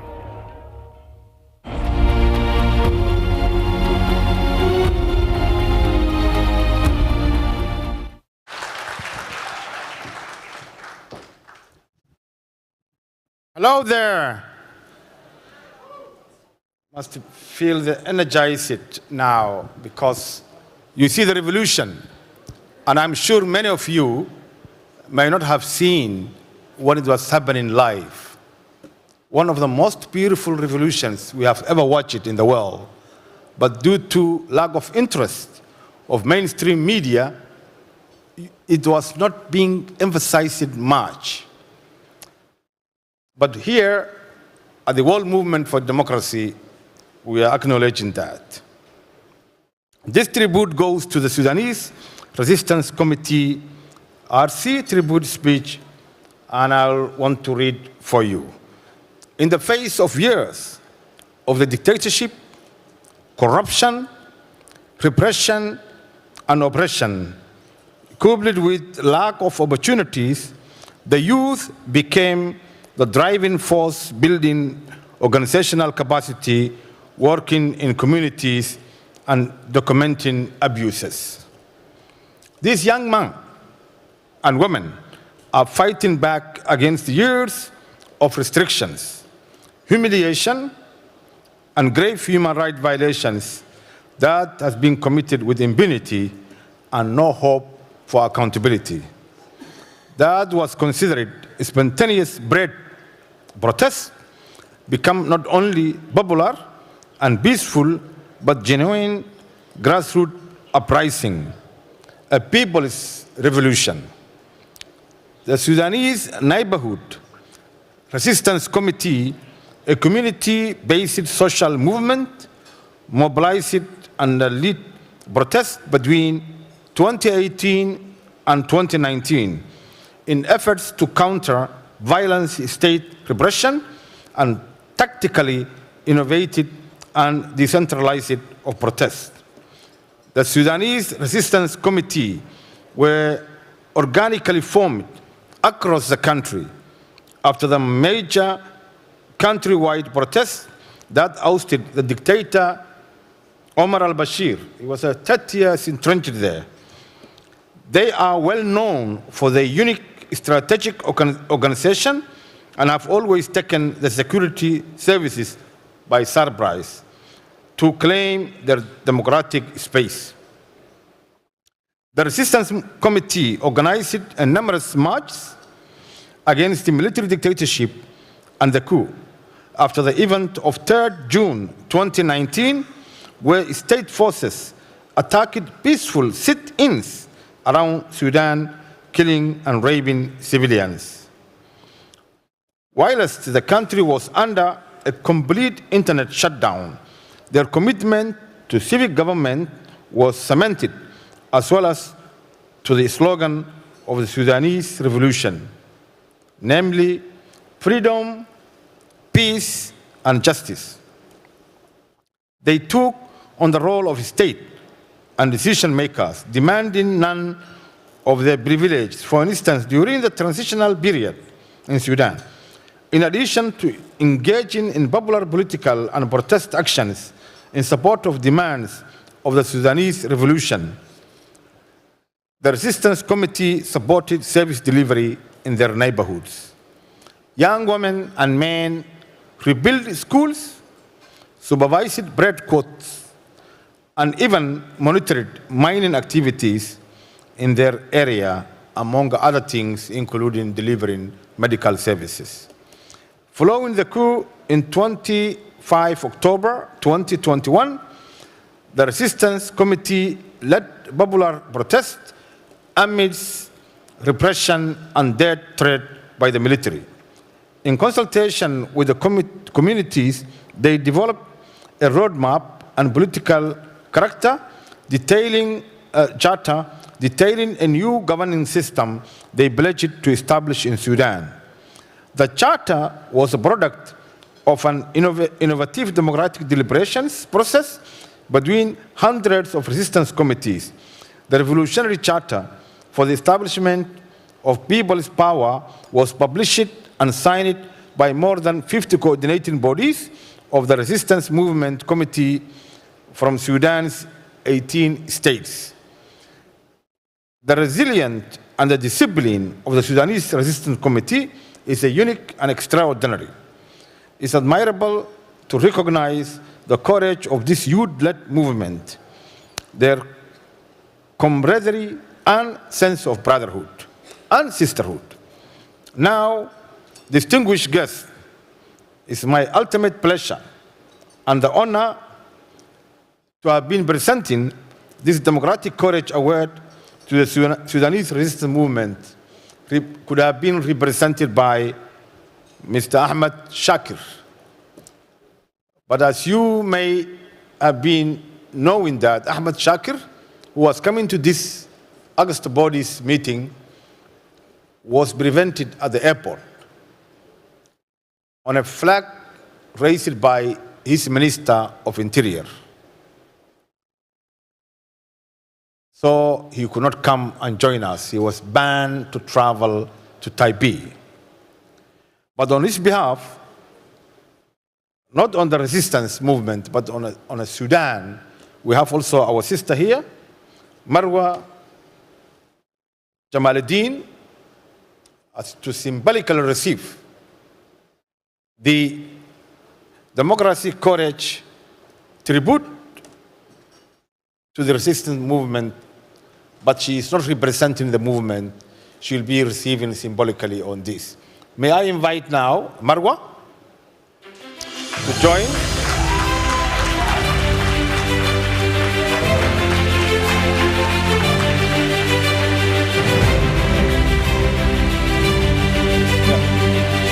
Marwa, the peaceful struggle for democracy requires courage, perseverance, and devotion to the value of universal human rights, pluralism, and the rule of law.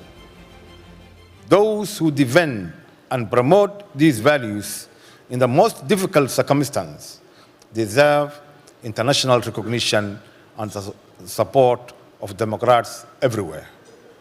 It is in this spirit that the World Movement for Democracy, to whom I represent as a steering committee member, is proud to honor Sudanese resistance committees working across communities to claim democratic space and to pledge solidarity with their struggle for democracy and human dignity. On behalf of my chair, Maria Ressa, please receive this award.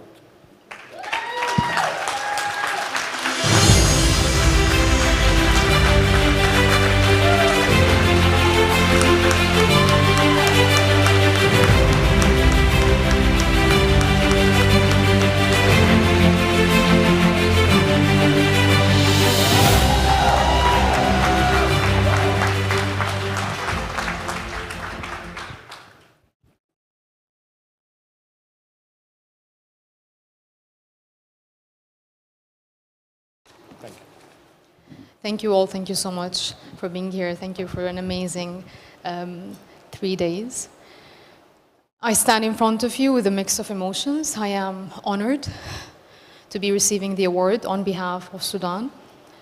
But my heart is also heavy because it is not me who is supposed to receive it. I am not the elected representative of the resistance committees, but the military coup in Sudan, just like everywhere else, are so afraid of this tribute and what it symbolizes, that they issued a fake travel ban to an 18 years old who was elected by the resistance committees to receive it.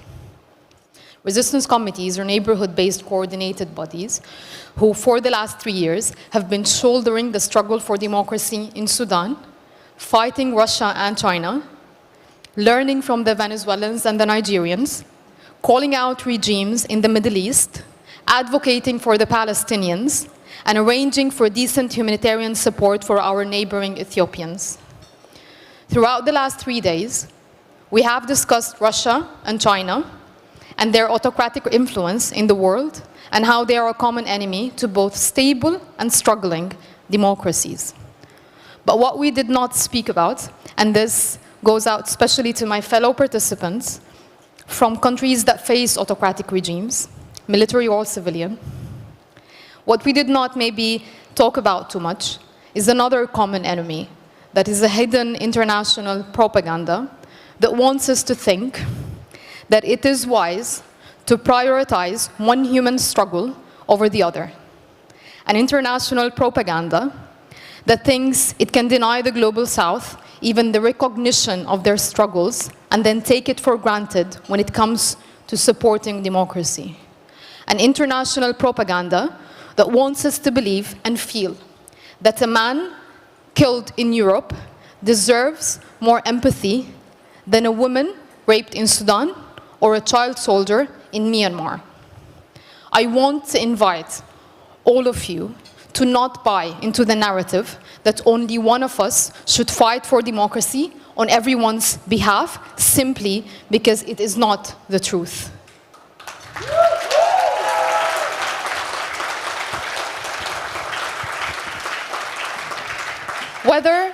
Whether you're Cuban, Burmese, Ukrainian, Venezuelan, Afghani, Uyghur, or Cameroonian, should not wait for your victory to shed light on our common struggle.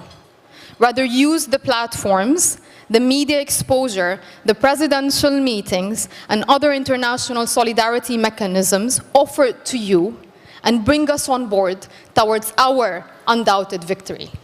Thank you.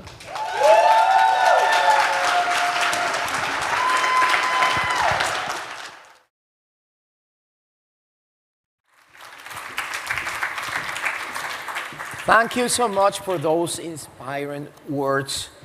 In the final Democracy Courage tribute of this year comes very deeply to my heart because there is 22 countries in the world in which nowadays women do not have equal rights According to Dow, even in the most developed countries, equality will take between 40 to 400 years to be achieved.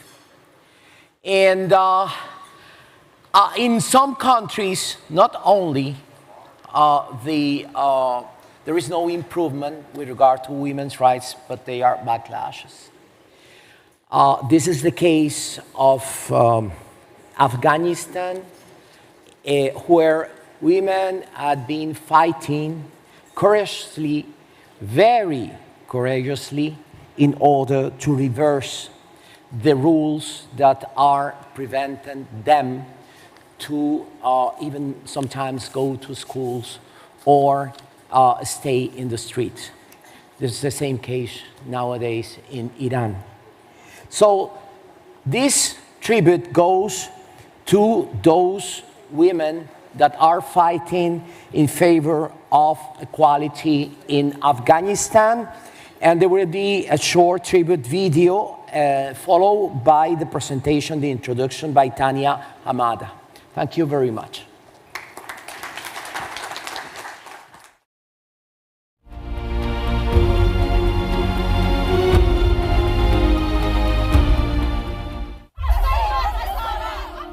The voice of women in Afghanistan. These civil society activists raise their voices under the hardest situations to regain women's basic rights and freedoms from the Taliban. The World Movement for Democracy has paid tribute to the courage of women in Afghanistan under current dire circumstances. These voices were not limited to protests in Kabul streets. They dared the Taliban to look into their eyes at high-profile conferences and asked for their rights directly from the group.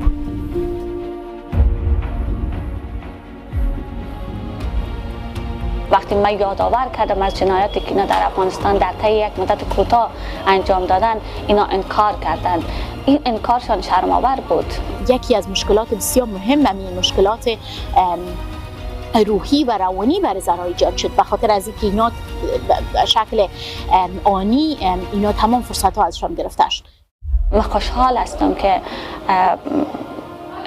صدای مردم شدیم و باز هم تلاش میکنم که بتونم حقیقت ها را در مقابل گروه تروریستی بر جهان نشان بدم که اینا بدون اینکه لابیایی که برای به رسمیت شناختن اینا تلاش میکنن، من این گونه لابی بکنم که حقیقت طالبان، سفید نمایی طالبان این نیست.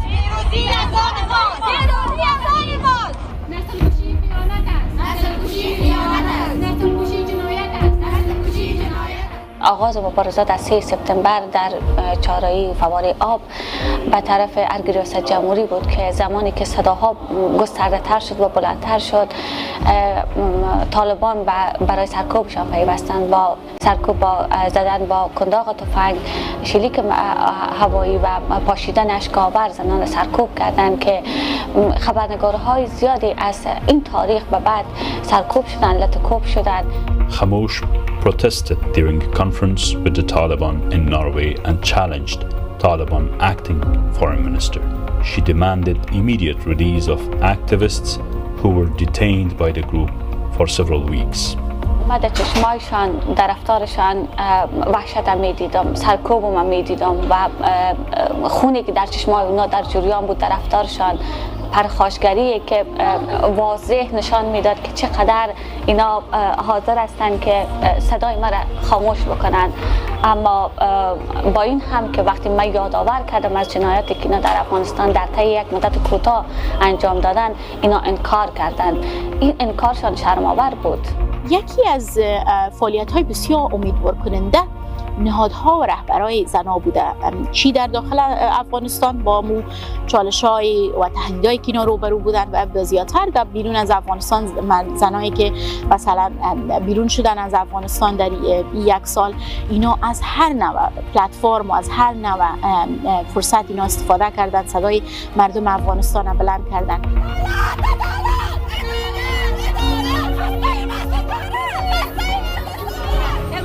تمام خبرنگاران با خودشان بردن به گروه دختران معترض مرچ و میلیون ها زن است در افغانستان. تنها یک تعداد نیست که مثلا اینا همشان مثلا بازداشت شوند یا مثلا اینا خاموش شوند.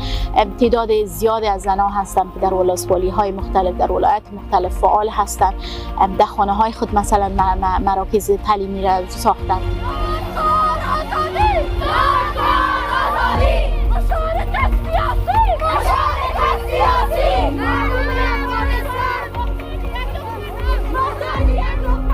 چندین بار خانم‌ها را مورد ضرب شد قرار دادن که خانم‌ها دیگه جرأت نکنن که ایستادگی کنن.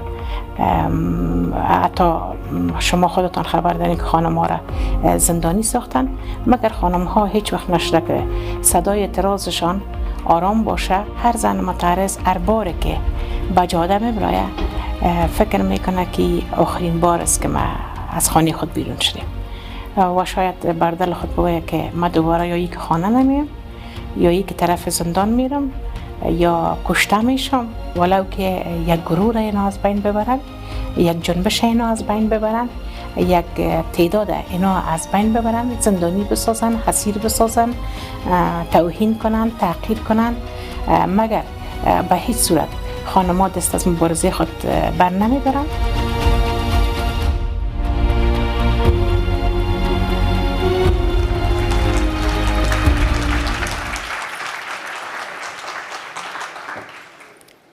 The voice of a woman is powerful because it carries our human story, not only across spaces, but across generations, from the mothers who bear us to the generations and the children we bear. When voices of women are silenced, we silence our humanity. We silence our past and our future.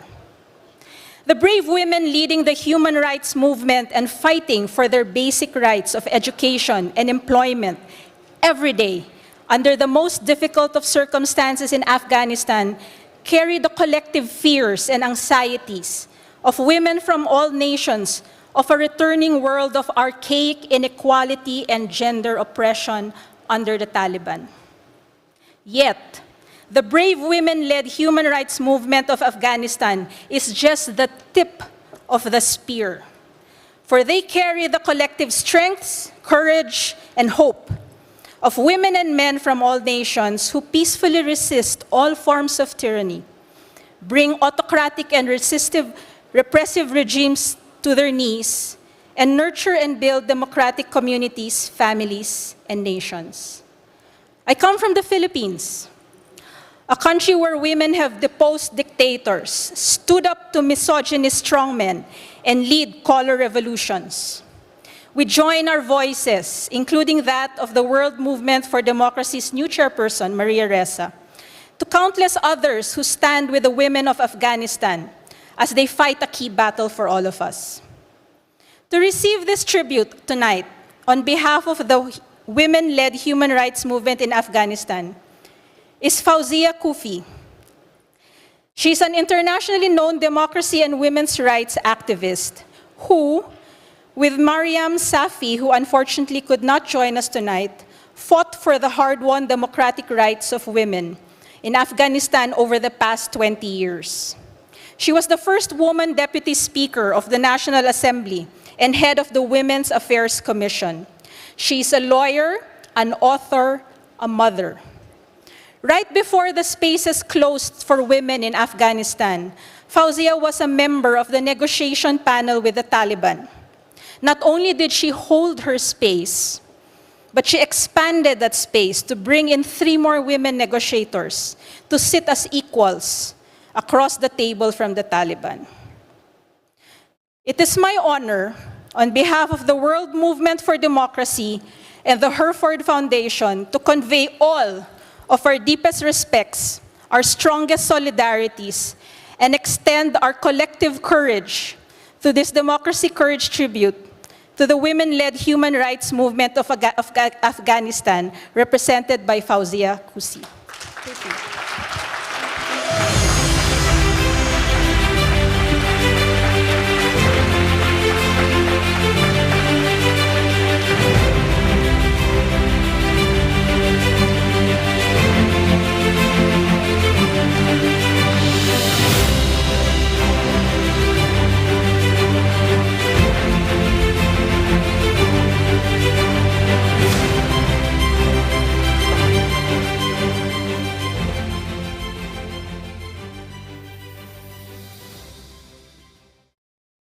Can you for 1 minute imagine that you leave your home with the thinking that you might not return in the evening? Every day when you leave your home, you leave a farewell letter to the rest of your family in case something happened to you. This is the everyday life and struggle of millions of Afghans living in Afghanistan, especially Afghan women. Today marks 400 days since Afghan girls beyond grade 6 are banned from attending school. It also marks 48 days since Mahsa Amini was brutally killed by morality police in Iran. After the death of Mahsa, many other young activists were killed. Since 1 year the Taliban took over, hundreds of Afghan women and men lost their lives for liberty and freedom, for their country. The scale of devastation might be different. The struggle might go to a different path. One thing is in common in all these struggles. We all stand for our basic human rights to be recognized as an equal rights holder. Is that a lot to ask for? It's not. When I called many women and human rights activists today across Afghanistan to ask them what they want me to amplify on their behalf, as they no longer can raise their voices through such international platforms. We are lucky. Some of us left last year, some of us continue to leave, although it's a brain drain for Afghanistan. My heart bleeds when I see planes leaving Afghanistan. The cream of our society, the most educated part of our society, no longer claim their country. But we are lucky that we can amplify and raise the voices of those unheard voices. When I called them today and I said, what is it that they want me to deliver? The message was clear. They told me, inform the world that we live, but we meanwhile die in a slow motion. It's life as a slow motion death. To say this is easy. To feel this is not easy. I'm going to highlight some of the shocking figures of our parts of reality, our reality of the life. Afghanistan is the worst place to be as a woman. We are experiencing the worst human rights crisis. I give you a few figures. Since last year, where 11 million children were in school, 40% were girls. Now millions of Afghan girls cannot go to school. The Taliban sometimes claim that they are doing it under the name of religion. Sometimes they claim they are doing it under the name of culture. One thing that we all know, what Taliban do has no space in our beautiful religion or culture.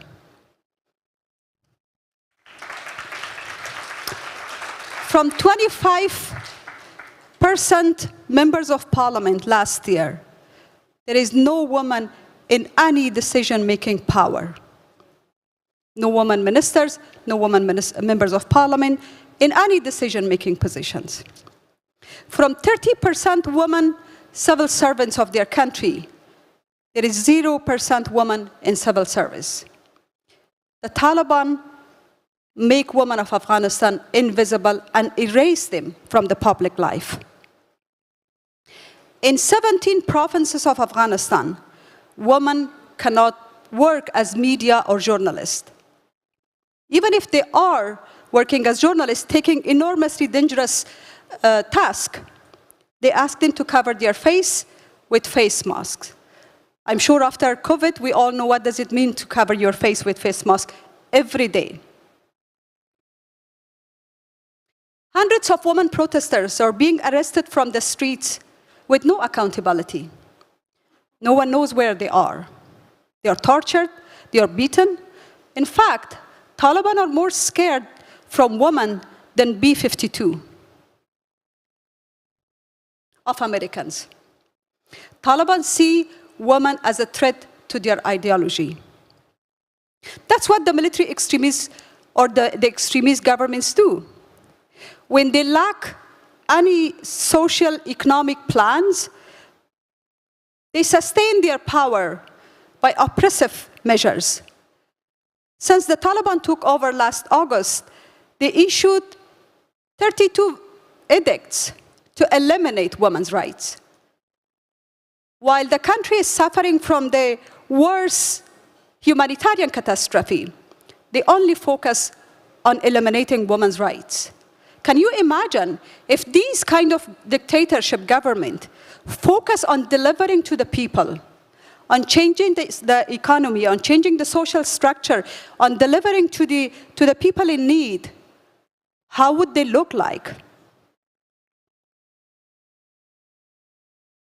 Afghanistan is the only country in the world where if as a woman you leave your home, you have to be accompanied by a male companion. It is undignified and humiliated.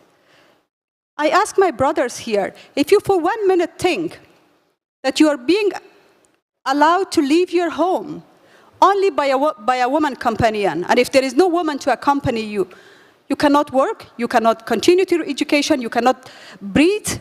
They will ask you where to breathe, where not to breathe.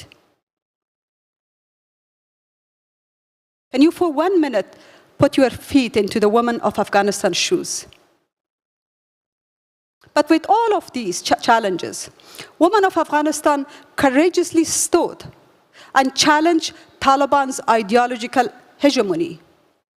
Unlike 20 years back, when Taliban were regarding themselves as representative of God, and to challenge them was challenging the God, but women of Afghanistan proved that they are wrong. It's a hegemony of power and ideology. It is extremely challenging security-wise environment in Afghanistan. To talk about this in this beautiful capital is easy. To be there and experience that is not easy. But women continue to fight for all of us, for global security, for justice across the world. We want to have our own narrative. We want the world to listen to us, to put us in the driving seat as we carry our fight not only for Afghanistan, not only for Iran, not only for Sudan, but for the world, to be a better place where every human being is regarded and respected as a human being.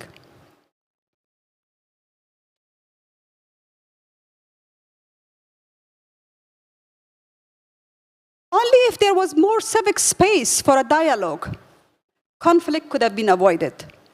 But dictators see their power in conflict. The public space that we enjoy comes with a responsibility and accountability. We must together hold those in power accountable for their deeds. And I therefore request all of you to work with your governments to hold Taliban accountable for what they do to the women of Afghanistan, against all the international norms and standards. They must be accountable for what they do. They have created a narrative that they have changed. I was in the negotiation with them. They told us that they have changed, that they will allow women within the principles of Islam to continue to enjoy their rights and liberty.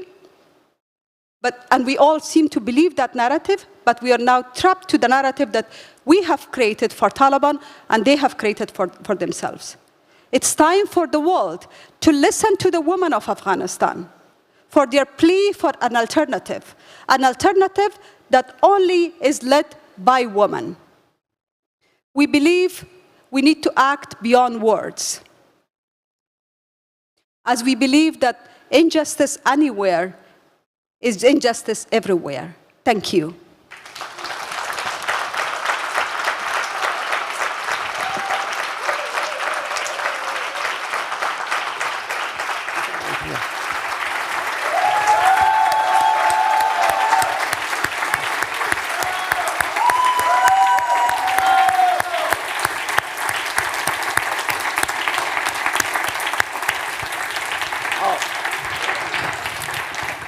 Excuse me, I need a minute for this. It was so powerful and encouraging.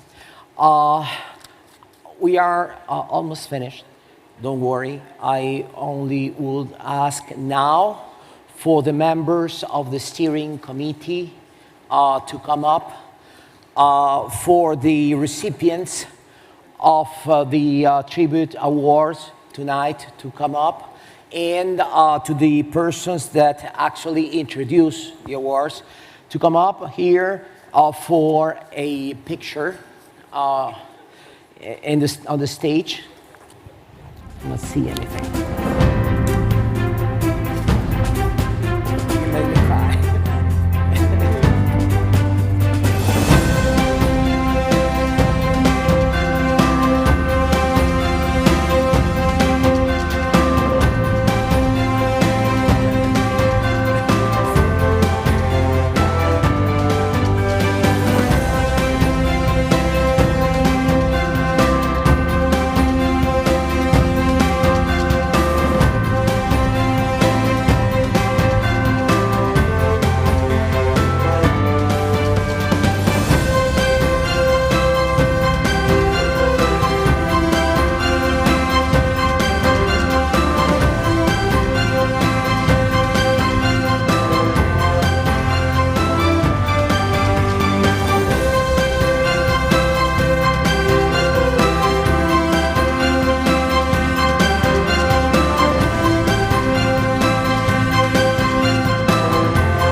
Some closing remarks by Gladys Shankershire.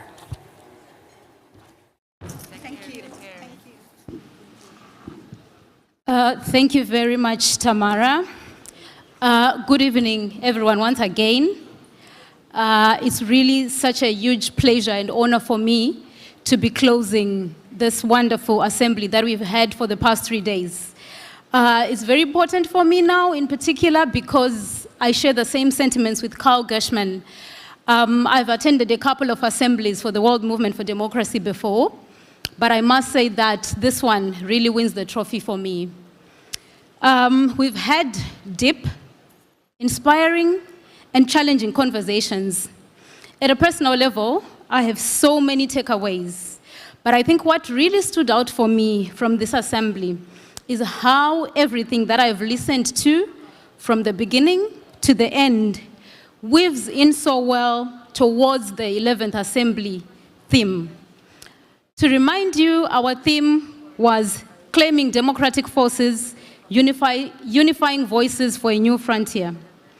The sessions and all the speakers confirmed that the moment we are in the world today requires everyone. It needs all of us, civil society, politicians, the academia, and business. The importance of solidarity across movements, across the borders, and across generations as well was emphasized. Democracy is a journey. It's not a destination. For those in democratic countries, we need each other to continue nurturing the democracy that we have.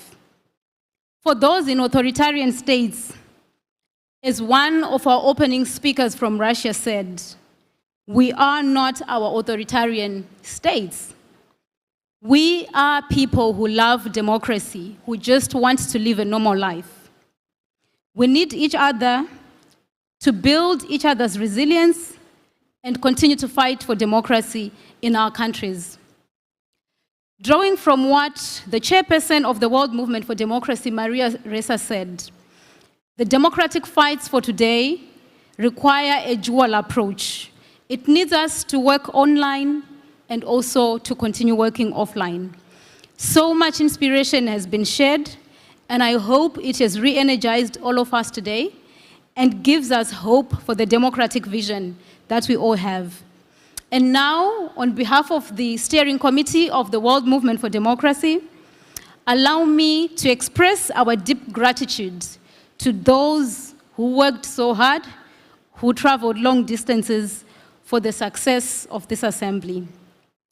First, let me thank all the participants who traveled so many hours across the globe just to be part of this assembly, contribute your energies, your insights, your efforts, as well as your hopes. The assembly was for you, and it was only possible for us to achieve what we have achieved because you're all here. Thank you very much as well to all our partners towards the assembly. In particular, the staff of Idea Plus, Art Amazing,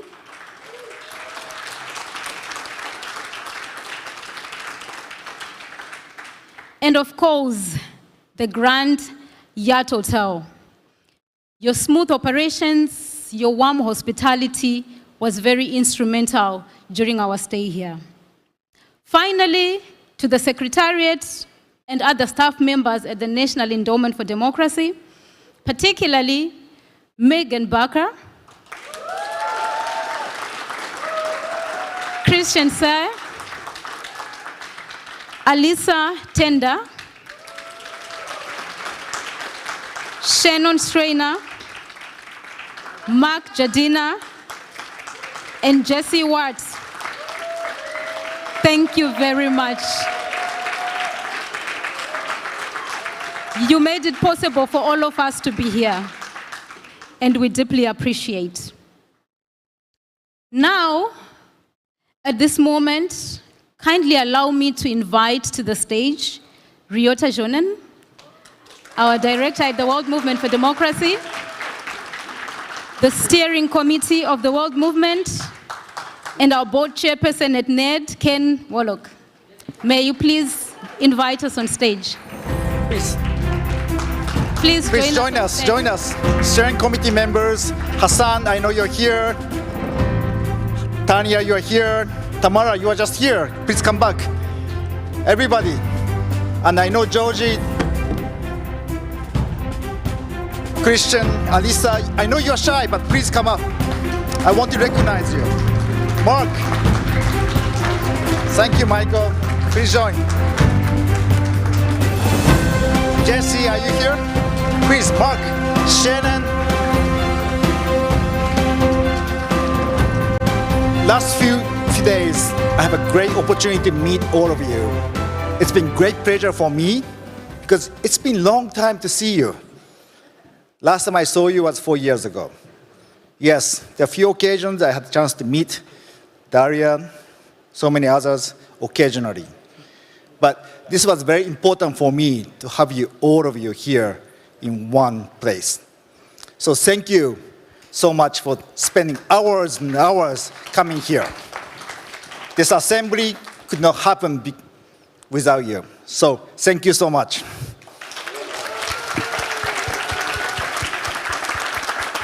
And I had a chance to talk to some of you, and they were like, you know, how do you do this? And I said, look, I've been lucky to have a great team that I have. The team spirit that I have been experiencing in the last several years has been amazing. This is the team that you want to have when you're organizing an event like this. So thank you, Megan. Thank you, Georgie, Christian, Alisa, Mark, Jesse, and Shannon, and many of the net friends that we had. I cannot thank enough for all the support and actually fixing so many problems that I caused over the last several months. You're laughing because you know what I mean. But I also want to take an opportunity to really thank TFD, Taiwan Foundation for Democracy, our local host.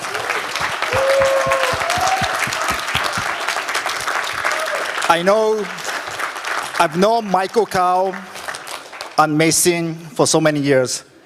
And thank you very much for your leadership and the wisdom that you have given us. And from TFD, the leadership of Katie Chen, Olivia Yang, and hard work of Angel, and Grace. We could not have done this without them.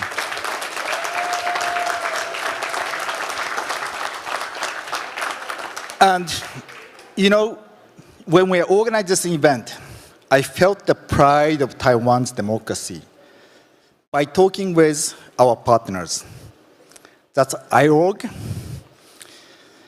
Jihao, Alban, Sean, and Ingrid. They really taught me and taught my team here how important it is to have democracy, and they're so proud of it. So thank you, Taiwan, for helping us. We stand with you. And of course, I want to thank steering committee members for giving us guidance, wisdom in planning this event. And I also want to thank NED leadership, particularly Damon, Barbara, Carl, Larry. Well, Larry's not necessarily NED, but he's been a good friend of ours, and NED board members. Thank you for trusting us in making this happen.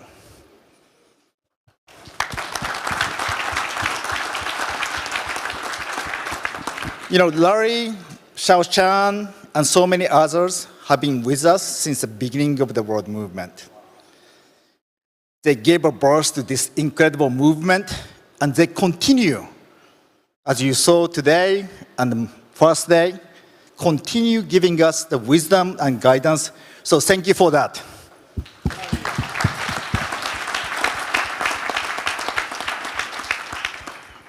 And finally, I want to take a moment to recognize special someones, two individuals that have always guided me for many, many years.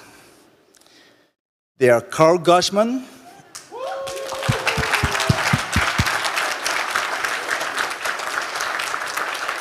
and Barbara Haig.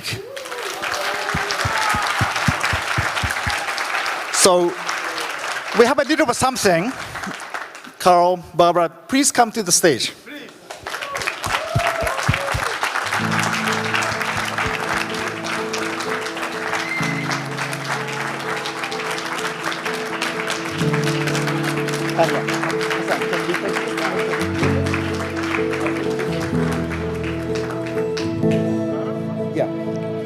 So, to express our appreciation for your leadership and the guidance for so many years, we have a small gift that we'd like to present. And here, Hassan, please. I start with Carl. I don't want also to tell my story with Carl. Since 1998 up to now, Carl was my mentor, my friend, my supporter. And he knows the trajectory of travel I did. We thank you so much, Carl. We thank you really so much. This is a small token of appreciation. Thank you so much for the service you rendered to us. Thank you, Ryota, also for that token of appreciation, Carl. Michael, please. Barbara, thank you so much for your warm heart and your commitment and belief in democracy, as well as us, the democracy fighters. And thank you so much for your hard work. I wish we could work together for many more years. Thank you so much.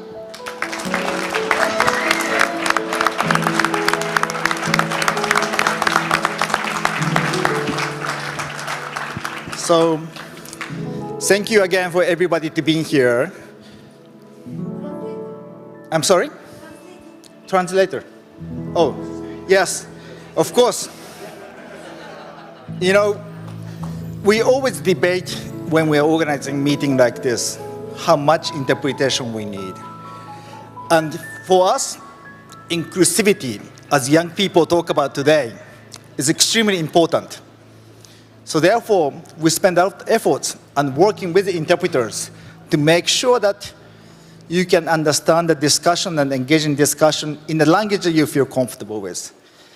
And here, we have so many interpreters here, and thank you so much for helping us communicate with each other.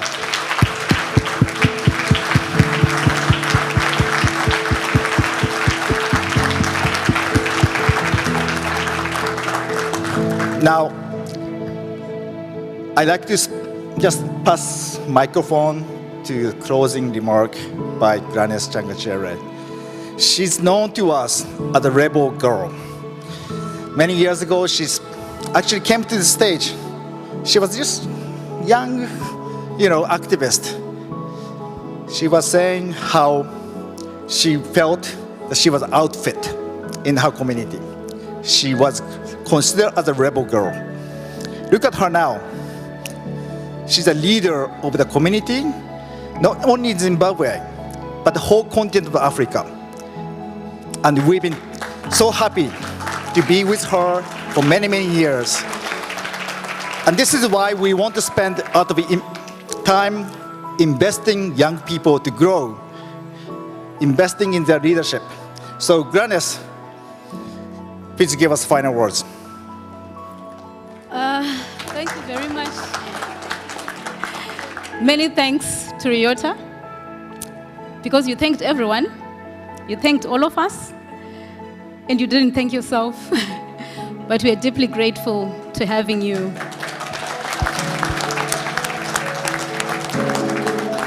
You steered the world movement from the youth level and really demonstrated that young people can make it. We continue to look up to you.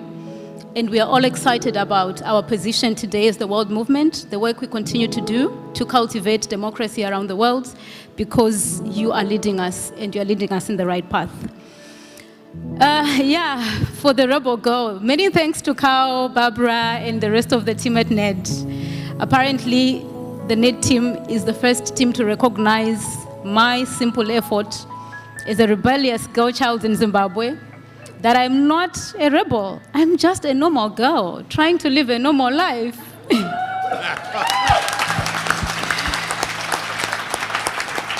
So thank you very much for making me feel human and normal. I really appreciate. Now to everyone else, we would like to really appreciate once again your participation, the support that you have given in different ways to this assembly. And the translators, we are hearing each other because of you. We are deeply grateful for the job you have done for the past 3 days. I want to encourage all of us and make an invitation to say we have talked a lot about democracy, we have talked a lot about the importance of solidarity, working together, and I want to encourage all of us that as we leave Taiwan, let's go and continue to work together so that by the time we come back to the next assembly in 2 years' time, we are coming back much bigger, much better, and much stronger. Good night and safe travels.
políticos sin morder, por los caídos en las marchas sin morder, sus ideales pisoteados que nos recuerdan las manchas.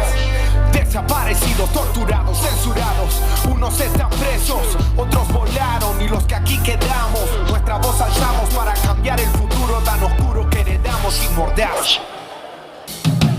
Hoy alzo mi voz sabiendo que quizás van a buscarme, pero mis derechos valen, por eso no voy a dejarme. Por más que busquen golpearme, amordazarme, intimidarme, lo plasmo en una canción y más nunca podrán callarme. Quiero que el tambor retumbe por allá en la Casa Blanca, en el Kremlin, en Miraflores, la Casa Rosada, Uganda, donde sea que haya gente que apoye una tiranía como las he visto hasta de 7.300 días. He visto bastantes crímenes de lesa humanidad, abusos policiales, oficiales, el piso manchar de rojo con la sangre de alguien que salió a marchar, pero una bala impune le ha impedido regresar. Pude haber sido una cifra, yo no estuve exento de eso. Yo también salí a marchar, a protestar por mis derechos, pero también me di cuenta que las caras del progreso hacían negocios con el bando que nos rompía los huesos. Vengo a darle falla al opresor, al mismo tiempo lo hago al político dictador.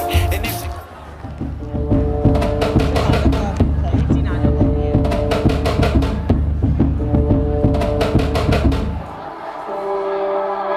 sin mordaza, por los presos políticos, sin mordaza, por los caídos en las marchas, sin mordaza, sus ideales pisoteados que nos recuerdan las manchas.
feel